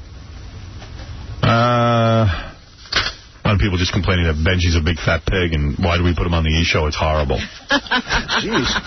Man. People are hardcore. Email spread the love. Yeah, there's some of the email. thought you'd enjoy them Trent Lott emails, Trent Lott, Martin Luther King emails. Go ahead there, JT. Yeah, man, you don't have this little beanhead crackhead on there all day. What do you say? I think he's talking about Dave. Oh, Dave? I'm a beanhead crackhead. Oh, beanhead crackhead. I think you're talking about Fred. Oh. Man, get Fred to go for it in his face, man. See what happens. Oh, come on, man. What's the matter with you? Yeah, watch the Beanhead Crackhead shows coming on Wednesday at 10:30. Shirley, you're up. Hey, morning, guys. Hey. Listen, I was going to ask you about the fight between X and Stutter and John. I have an idea for a name for the fight for you. Yeah. Go ahead. The Perfectionist versus the Receptionist. What do you think? Pretty good. People are sending in tons of those. Let's see here what we got. The Rude versus the Prude. I don't know, that's not a good one. The Black versus the Whack. The Blick. The Driver versus the Conniver. Robin's Hunk versus Susanna's Junk. I like that one. Oh, man. Here's some racist ones. The Spook versus the Mook. A lot of racist stuff going on here. What's a mook? You know, just like... I want all you racists to tune in to Comedy Central. Yeah. At 10:30. You'll love it. You will actually love it. I mean, you see the end of this episode. Here's one. The nappy-headed mother effer versus the empty-headed mother effer. Good. Good Lord. I tell you, people are just too much. Yeah, there's a lot of negativity there. Yeah. Hey, Howard, it's time to break out that Neil Young Hirschfeld, yeah. Yeah. By the way, I'm waiting for an apology. I do have a Neil Young Hirschfeld, and Hirschfeld died. He was 90. Don't you have two now, then? Yeah, I got one of me. Yeah. Oh, then you have three. What do you mean? What's the third? Jay Leno gave out those yeah. Christmas presents one year. See, the one of me, though, is an original. One Artie gave me is an original. The Jay Lenos are numbered. That's true. I gave you an original. You did? Yeah. Isn't that a lithograph? Like Oh, yeah. It's a copy. It's not But an he original. signed it. Yeah, so what? Oh, But so Jay what? Leno's is an original. I don't think the one you gave me is worth that much money, but the one that Mel gave me is a drawing of me that he did himself. He commissioned him to do it himself. Yeah. Oh, that's I a got big that. deal. That must be worth something. But mine went up in value, too. Do you realize Guaranteed. the guy worked the day he died? Yeah, he loved his work. Because all he did was draw pictures of people. But he used to work all day, every day, and he had been commissioned to do something. He went in and drew until he got tired, went home, had dinner, went to sleep, and died. Yeah, but, you know, like, people go, wow, you know, he was 99 years old or something, and he worked all the time. And I'm like, yeah, because he drew pictures. If your job was drawing pictures, would you be leaving in 3 years? No. Yeah, he's not building buildings. Yeah, right. I mean, the guy sits at home and draws pictures of people. I'm like, and he gets paid a fortune for it. Of course, I would still work. First of all, I can't believe he worked on Martin Luther King Day. Hirschfeld. Yeah, he did. Shows what a creepy racist. Yeah, the nerve. Glad he's gone. No, that's silly. All right. But I thought that was wild that, you know, he was healthy all of his life, and he died in his sleep. That's kind of a nice way to go out. Yeah, he had a very peaceful life. Hey, can I ask Lucky him. you another question real quick? Yeah. You have people on your show that work for you that collect things. Out of the 3 people that I know of that collect things, what do you think's the gayest collection between Ronnie's NASCAR stuff and that car tire he has in his office? And then you got Ralph with his action figures, and Gary and his cartoon self. And Robin, what do you collect? You collect elephants or something, don't you? Yeah, they're little statues. I mean, it's not a big She's deal. a chick, though. Yeah. Chicks collect. Yeah. Did you collect dolls or something? I Like collect a lot of different Marie things. Osmond? Yeah. Not Marie Osmond dolls. I have a couple of Marie Osmonds, but I do have a doll collection. Yeah, she has a doll collection. Was that when you were in that witch group? Oh, here we go. And Stuttering John collects movie posters. Yeah. Yeah, that's right. Rare movie stuff. Yeah, I got to collect something. You don't collect anything? You No. Collect pens porno instead. in that vault. What do I collect? Pens. Collect No, I mean, porno. I have like 4 nice pens that I write with, but I don't collect them. Oh. Collecting means like collecting junk that like really you don't have any use for except to look at it. Oh, so you don't just have pens that you don't use. No. Just look at it. I decided earlier I'm going to try and collect some money. That's right. See how much I can And pile. don't use it. All right. Chicks. Yeah. I don't know. Did you collect? I mean, isn't collecting kind of weird? I don't have that kind of attention span to collect. Yeah. Plus, I'd be embarrassed to admit I collect anything. Yeah. Stamps. Well, you have your first radio. I have an old radio, but I refuse to collect them. Don't send me any radio, and don't get me another one. One is fine. I don't want a collection of old radios. That's what we'll do. You don't have like comic books because you read a lot of those. I don't collect them, though. Yeah. I read them. If you give them to me, then I throw them out. Or give them Yeah, to I used to collect them when I was little. Me too. I was a bad investor. Yeah. I had like 4 of the first copy of Ninja Turtles. Since they was worth $20, I sold them. Good way to go. Yeah. I used to collect baseball cards. Like 20 years ago, I got a Pete Rose rookie. And then he gets thrown out for gambling. It plummeted. Why? I would think it would go up. No, it went down, but if he gets back in and never makes the Hall of Fame, it'll go crazy. I hope you held on to it. I got it. So who are the people who, like, what's the gay collection? Ralph collects action figures. That's pretty gay. What else? But Gary's got his cartoon self. I think the cartoons, I think he sold them because Wait a we minute. humiliated him. But then you got Ronnie with like all this NASCAR stuff, and That's he's got an crazy. actual tire from a car in his office. But let's be honest about Ralph collects dolls, too.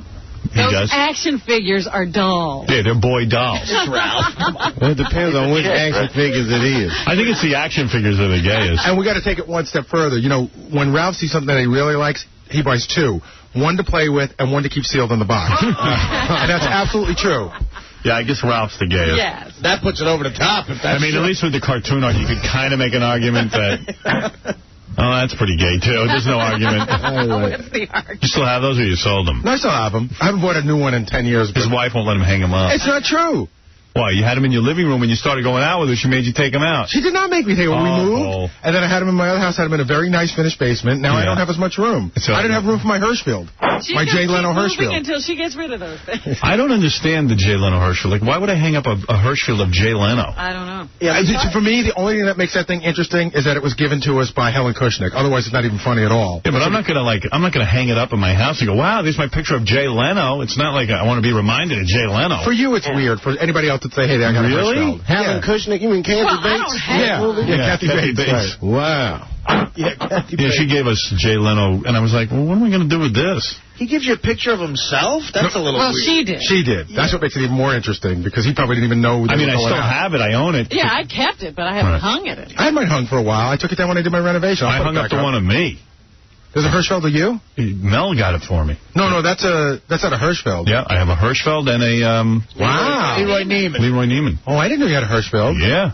Just one of a kind? One of a kind. Oh, see, that's great. Yeah. Gary, it's a one of one. That's right. I'll sell it. Yep, one of one, both. Gary, I'll sell it to you for $10 million. It's a good investment. Hey, man. Let Ralph in on the conversation. What is it? Before I uselessly try to defend myself, Doug Goodstein collects pins. Of what? Just pins. It's kind of weird. Like the buttons, like pins for a hat? Like hat pins? Like pins that, you know, like... I know what he's talking about. Like if you go to the Olympics, you get a pin. Or if you go to the Knicks game, you get a pin. Oh, yeah. That's gay. That's the fruitiest thing I've ever heard. You still have dolls, Ralph. They're not dolls. They're action figures. Ralph, it is true that you usually, if you like something, you buy 2, correct? Well, I used to buy 3. Explain that. Okay. It was like 1 to keep in the package, right? And then 1 to open up and display properly. And 1 because I really like something. And then 1 to trade. Ralph had a girlfriend for 5 minutes. And it was the first time ever in the history of Ralph's dating, and the guy's in his 30s. It was the first time in his history he let a girl into his apartment to stay over. That's not true. She came in. I was talking to her. She goes, I want to leave. I go. She had an accent. I go, what's going on? She goes, I walk in and there's toys all over the walls, and I don't. And he's like a baby. She thought he was a pedophile. Yeah, like a boy. And I want to date man. There are pictures of Pamela Anderson. Why do you have that? I don't understand. Then he had a big Pam Anderson poster. She goes, I'm leaving. I'm calling my friends. And then her friends wouldn't come get her, so she was stuck at Ralph's. Oh, I was stuck with her for a whole weekend, and she just got there and started acting like that. I was like, oh, what a mistake. She was making fun of his action figures. She was stranded. But Ralph, I let her into my home. Have you ever dated a girl, Ralph? Have you ever dated a girl, brought her home, and she goes, "Wow, this is really cool"? No. There was one girl I was seeing who kind of dug them, but I really don't care. They're not for some chick. They're for me. Did you pick up any chicks at rehab? They're for other guys. No, but somebody, who I won't mention their name, Booger, took a picture of, I have my little camera, and took a picture of a girl's dress. I got to show you. It came out perfect, and she wasn't wearing underwear. And it was her time of the month.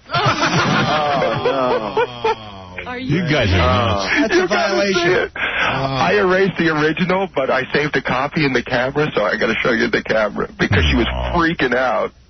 That's She gross. knew he had taken the picture? Yeah. That's disgusting. But it was funny. But you want to see it, though. No, because I got daughters. I don't want to do it. Yeah, but it was funny. She goes, I wouldn't have really cared if it wasn't my time of the month. Oh. I'm like, who says that? A courteous woman, that's who. I never thought of doing that with my camera. Jeez. They're making these cameras too small. Yeah. Now the girls can't even see them coming. Yeah, you can't. Just shove them under the dress. And somehow, you got to see the picture, because somehow he framed it perfectly. I mean, He's a genius. Well, yeah. Quite a Who knew? Well, how did he do it? Did he just dive for it, or was he like... He just, put it under there and click. Cammy's got that phone now that takes pictures, and he was showing me naked pictures of his girlfriend, And Really? He showed me a topless picture of her, and he said that when How does she look? Great. I want to see She's it. got a great set of cans. And he tells me that, like, when they're having sex, he just holds the phone up and snaps away. That's what those things are made for. I guess so. Good news, I found my mother. All right, Ralph, thank you. I'll send you some pictures of my action figure. Thank you. Hey, Howard. Can't imagine what his apartment looks like. Yeah, you've never been there. Yeah, sorry, what'd you say? I was just going to ask Artie if he's gone to any more therapy, since the break or anything. Everybody's so disgusted with Artie's therapy because... What disgusted? What are you talking about? Because they're like, the cool thing about Artie is that he, gets high and doesn't care, and he's so sloppy and he's fat. Well, I was shocked that he was going into therapy. I drink. I stopped getting high years. That's what I meant. Thank you. Yeah, it's just he's fun, and now all of a sudden he's going to start. He's going to get serious. I went once, and I didn't go back. You did? It did. I went once. I went. I didn't go back because it didn't really help. Nobody wants you. Yeah, geez, shocking. It didn't help you on one visit. One day was supposed to help? I love Artie goes, I went once, and it didn't work.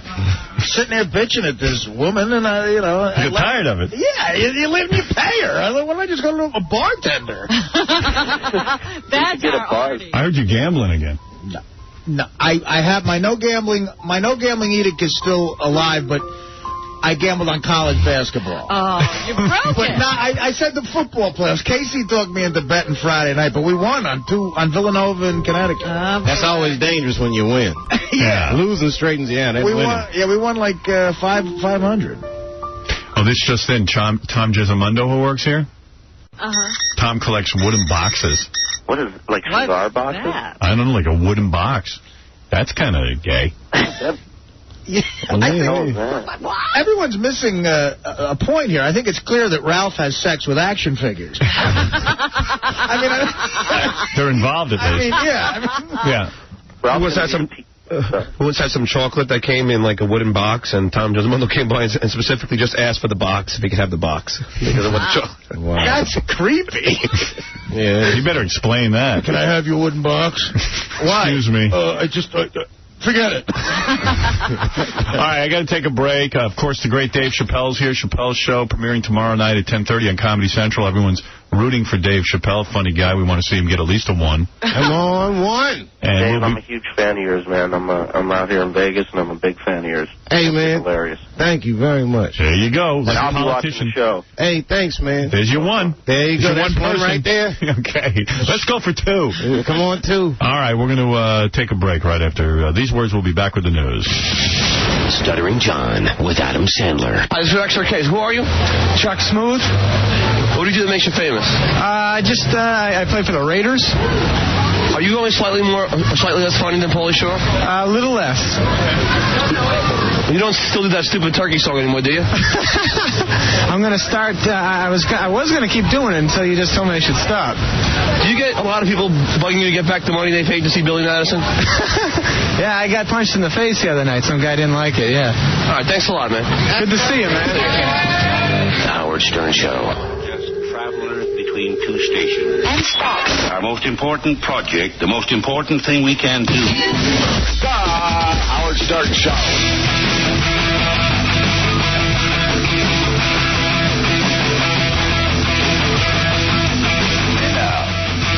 All right, Robin, what's on your list of news items? Dave Chappelle joining us today.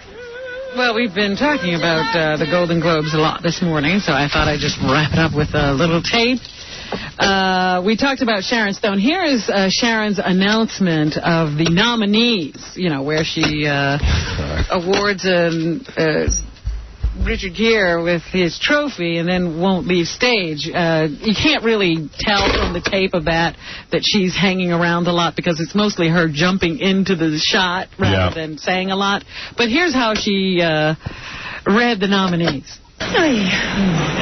This is her biggest night of the year because she doesn't do any movies. Calling attention to herself. Here are the nominees for Best Actor in a Motion Picture, Musical, or Comedy. Nicolas Cage, Adaptation. What's that? A movie nobody's Kieran seen. Culkin, Igby Goes Down. Another one no one's seen. Richard Gere, Chicago. Hugh Grant, About a Boy. Adam Sandler, Punch Drunk Love. Wow. She's all into her. it. I said she's crazy. She's totally crazy. And the winner is Richard Gere, Chicago. Oh, what an annoying broad. Oh, my God. And then she just refused to leave when he came up there. There's a Yeah, she stood right next to him and, tried to hog the camera. I think losing her looks is driving her crazy. It does that to a lot of people. They just lose it completely. Yeah, she's like, why did you all used to pay attention to me and now you ignore me? I'm still here is is what you're screaming. When I lose my looks, it's going to suck. You know what that's like. I think you'll always have those looks, Artie. Bono has a new thing that he's doing, too. Yeah. Bono came up to, they have this introduction of each of the movies nominated for Best Drama, and he comes up to introduce Gangs of New York, of course, because he wrote the song for it, and it's about Irish people and all that. But he does a thing where he sort of goes into like a poem he writes. Yeah, that's his thing. Took an Italian to make a film about Irish people. That's great, isn't it? Like James Joyce took Dublin, Martin Scorsese took New York to be his muse.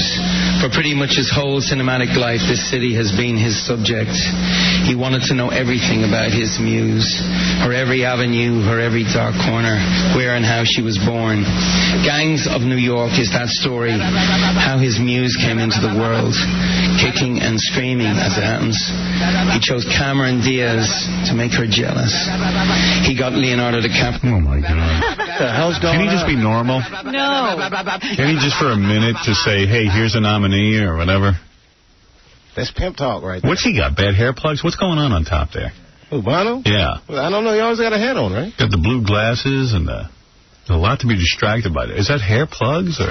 I know it's awfully dark. I think he dyes it that jet black that's not working for him much anymore. Oh, you don't think that's working for him? No. I like him, man. He like you, too? He been to Africa more than me. Loves Africa. I love that. Edie Falco won for Best Actress in a Drama, and she had no voice, surprisingly. I can't talk. I apologize. I swear to God. It's so funny.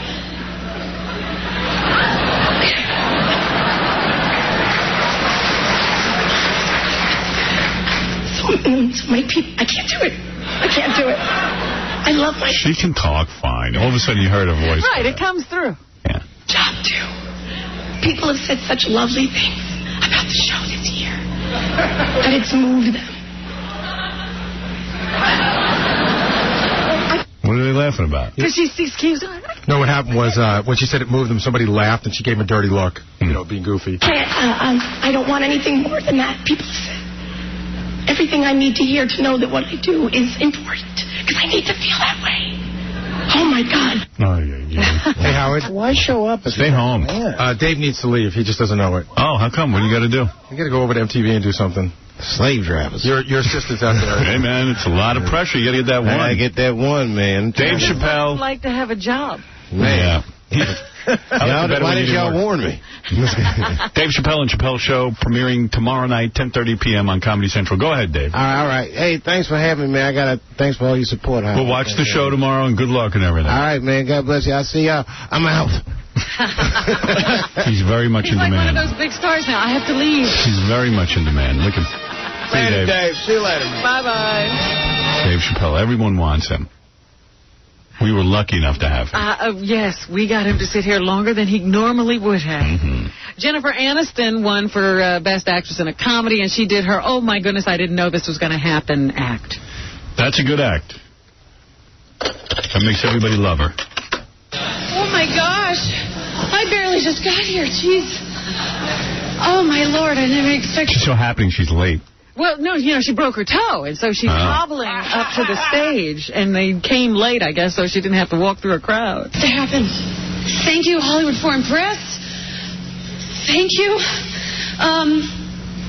Wow, this is surreal. I don't know what to say. Okay, I have to thank these 5 people: Matthew Perry, David Schwimmer, Lisa Kudrow, Courtney Cox, Matt LeBlanc.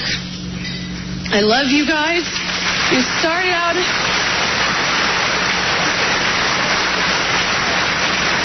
as my colleagues, and you're my friends, and you're my family, and this wouldn't even be happening if it weren't for what I learned from you guys every day.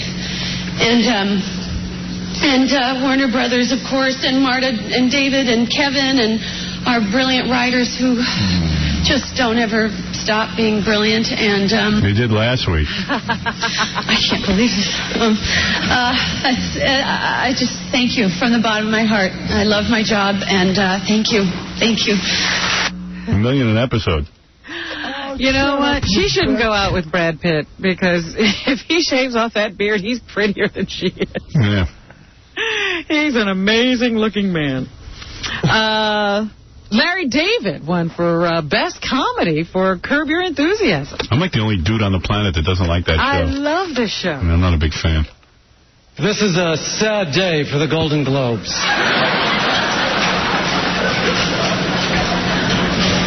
It is, however, quite a good day for Larry David.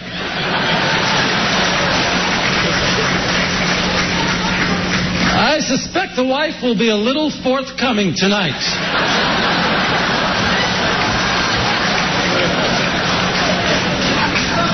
This is what I have to do for sex. I have to win an award. Anyway, thank you, Hollywood Foreign Press, for what I hope will be a memorable evening.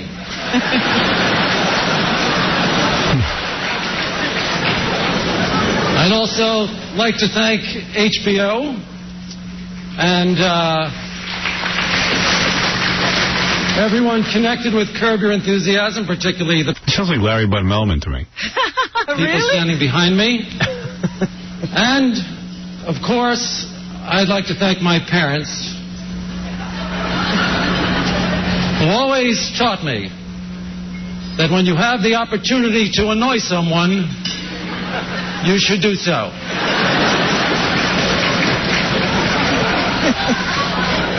Little did they know that one day I'd be doing it on such a massive scale. Thank you.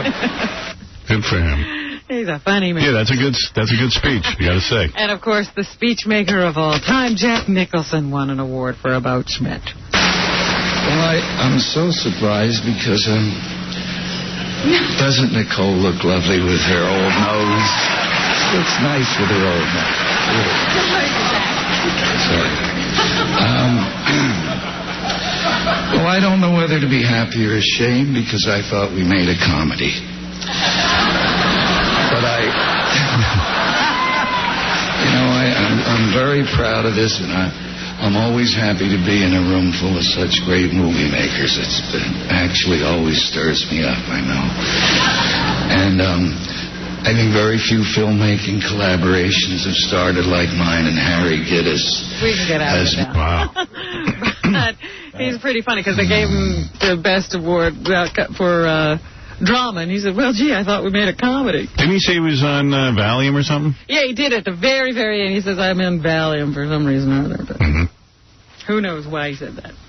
After the Golden Globes, some people talked to some of the winners. Meryl Streep won an award, and here she talks about the joy of winning a Golden Globe. See one. This is going to be boring, I know that. What am I doing wrong? Oh, hold on. It's Tuesday morning after a long weekend. At rehab. I've lost more awards than any human being in... Well, it's just... I've lost more awards than any human being in that room, you know what I mean? I'm thrilled to be... Hey, who changes my board around over the weekend? Hot chicks I'll listen to. Jennifer talks about her feeling the moment she won. Jennifer Aniston. Well, you just don't expect that it'll happen. I don't know, and my mistake is not... You're always, so confused. Yeah. Like, I didn't even know I was at an award show. Imagine getting this. Thinking anything through, so, that lens for the nice frazzled whatever you saw. But it's just weird. Everything's a frenzy. Everything's, so... It's an amazing life, and even the Golden Globes are interrupting it. I think she thinks it's cute to be, all confused. Yeah. Prepare. And she stole that whole attitude from Sarah Jessica Parker. She's always confused, too. You're right. This never happens. I mean, especially at the Golden Globe. I'm all confused. I'm with Brad Pitt. I'm on a hit show. I'm just, completely confused. Juggling a lot of great things. Yeah, I'm juggling everything, and you have nothing. I have everything. I mean, really, she's got everything. Yeah. Bastard. Also in the news, this was in Page 6 this morning. I thought this is interesting if it's true. Mick Jagger doesn't want his daughter to date an older guy. Yeah. His 18-year-old daughter, he knows how creepy they are. Is a model, and she's dating a Canadian actor who's 44. Yeah. So Jagger reportedly How old is she? called 18. Oh, that sounds right. Well, not according to Mick. He called his ex-wife Jerry to demand that she put a stop to it. Mick says the guy is far too old for his Lizzie. Police. And he's terrified the man will lead her astray. So Mick Jagger... Little projecting there. coming down against older men dating young women. Britney Spears is rumored to be in talks to take the role of Bruce Willis's daughter in Die Hard 4. Which I can't believe. I can't believe they're making a Die Hard 4. I can't believe Britney Spears is an actress. Well, she's definitely not an actress, but I can't believe they're making a 4th Die Hard. I guess the belly shirt will be prominently displayed in Die Hard 4. Yeah. It'll be a lot of navel. Yeah. Bruce Willis's daughter in Die Hard 4 wears belly shirts. Nicolas Cage hasn't said a word about what happened to his marriage to Lisa Marie Presley that lasted a couple of months. But according to Cindy Adams, Lisa Marie has talked about it a little bit. And apparently the problem in the marriage was money. What do you mean? Even though both of them have money, neither one of them wanted to spend it on the other.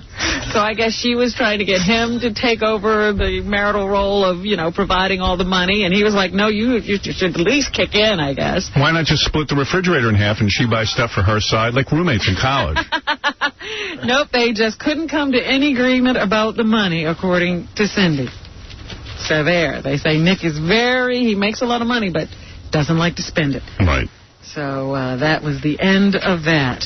We were talking earlier, 99 years old. That's the last year for Al Hirschfeld, the guy who caricatured Broadway and Hollywood stars for years. Died quietly in his home yesterday after a long, hard day of work. And so those caricatures of the stars where you go in and look for the Ninas, they are no more. If you have a Hirschfeld, look for the value, I suppose, to go up. All right. And in world news... Oh, I got to take a break. Oh. Hold on. All right, we'll be back right after this. Getting married for the 5th time, I can honestly say that this is the one, this is it, this is happening. It is the charm. At least I'm not Larry King yet. All right, Geraldo, good for you. Has that wedding taken place? Don't know. He's always traveling. Robin, tonight on E! Anal Ring Toss Week begins. Oh, you're in for it. Go ahead, Robin. Saddam Hussein. He says he sleeps fine, even though there are troops amassing in the Gulf region to eventually probably invade his country. Hello? Sorry about that. Trying to lower my mic. Oh. Invade his country. He's having no trouble sleeping. Meanwhile, the U.S. and Great Britain are telling him time is running out for fessing up and giving up all their weapons. Meanwhile, they have found out how Osama bin Laden escaped U.S. troops during the Afghanistan war. He gave his satellite phone to another guy, and they went in one direction, and he and a couple of his compatriots went in another direction, and the U.S. followed the satellite phone. That's all it takes, huh? That's right. That's it? That's scary. That's right. Trick them with their own technology. That's what he did. So that's what they think. They actually caught the guy with the satellite phone. He's supposedly in Guantanamo, and he's become a leader of the prisoners over there and refuses to cooperate or give any information to the Americans. I thought he turned invisible. That's how he did it. It wasn't as hard as you think. A Mississippi woman jumped to her death yesterday from the roof of the Marriott Marquis Hotel in Times Square. What did she see, that last Madonna movie? I don't know what did it. She was 47 years old. She climbed to the roof of the 49-story hotel and jumped at about 8:45 in the morning. Her free fall was broken when she struck an advertisement on the side of the hotel and landed on the Mr. Peanut billboard. Wow. So she didn't make it all the way down to the ground. She made it to Mr. Peanut. And bad news for soulful voice pop singer Anastasia. She's battling breast cancer.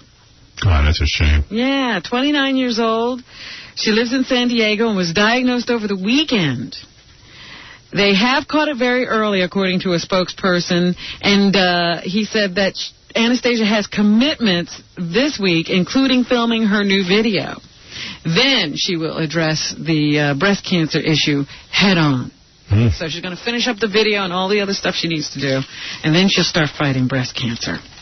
I thought that was shocking. She got a beautiful pair of boobs, too. Well, if they caught it early, maybe they'll only have to do a lumpectomy rather than the whole breast removal thing. She got a nice body, that girl. Meanwhile, there's a story in the paper this morning about, we were talking about these malpractice awards. The president wants to limit them to $250,000. Yes. There's a woman who lost both breasts when she was misdiagnosed as having breast cancer.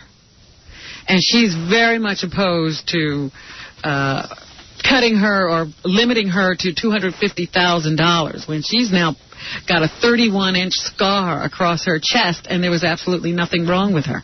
Good point there. They mixed up her x-rays with another patient. And that's just what I was talking about. Sometimes, there's some punishment necessary.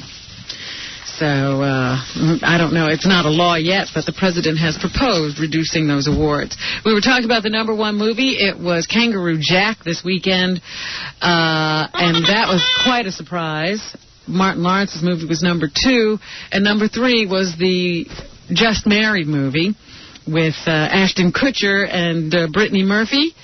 But we also talk about Sandra Bullock and why she's still getting to make movies. Do you know how much her 2 weeks' notice is made quietly? No. $85 million. Why are they keeping it so quiet, Robin? I don't think anybody wants us to know that Sandra Bullock really pulls in the big bucks. It's not like she comes out #1, but they continually make money, apparently.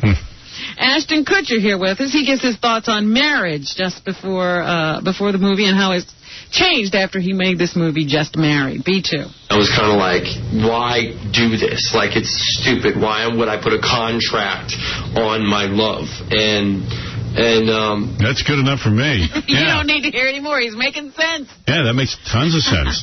And I still kind of believe why put a contract. What do I need a contract for if I'm in love? On your love, but I'm in love. I don't need no contract to tell me I'm in love. After doing the movie, I don't need no stinking contract. I now have an understanding why every married person I know says that their wedding day was the happiest day of their life.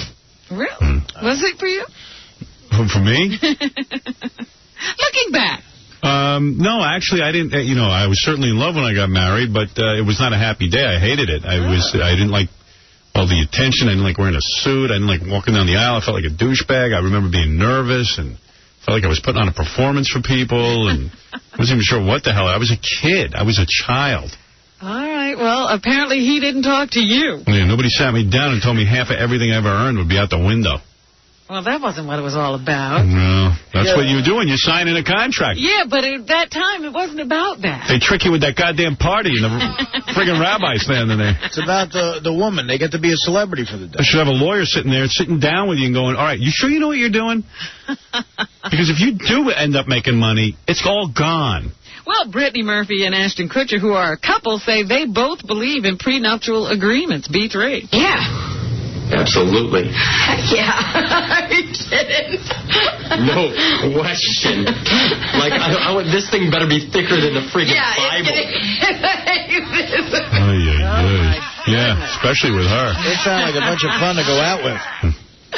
And the #1 movie stars Jerry O'Connell. Here he is on the waterfall, about the waterfall set that was built for the film. He talks about his attraction.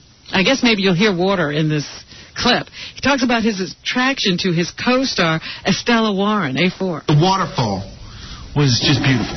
And, I'm there in a bathing suit with Estella Warren, who's in a T-shirt, and, it's a white T-shirt. Yeah, we don't care about him. And here he admits that he dated Estella. Yeah, no, he just slept with her. Oh. Wow. Sweet. Yeah, you know, we didn't when we were working. It's a little difficult. Wow. Nice score, dude. He got her. He looked at her under that waterfall and says, I'm not letting her get away. Well, that's what's happening. Thank you, Robin. Thanks to Dave Chappelle for stopping by. Chappelle's show premiering tomorrow night at 10:30 on Comedy Central. Thanks to the 3 judges from American Idol. That premieres tonight at 8 o'clock. And thanks to my good friend from Saliva. The lead singer came in here and fooled all the judges from American Idol. That was a good moment. I love that. Saliva's album Back Into Your System, featuring the single, always is available in stores now. And Anal Ring Toss Week on E! Don't miss that tonight, baby. I know everybody wants to see that. Tomorrow, Evil Dave will be here. Later this week, Stump the Bowie, James Brown, Cy Young winner Barry Zito, and much, much more. And that's that.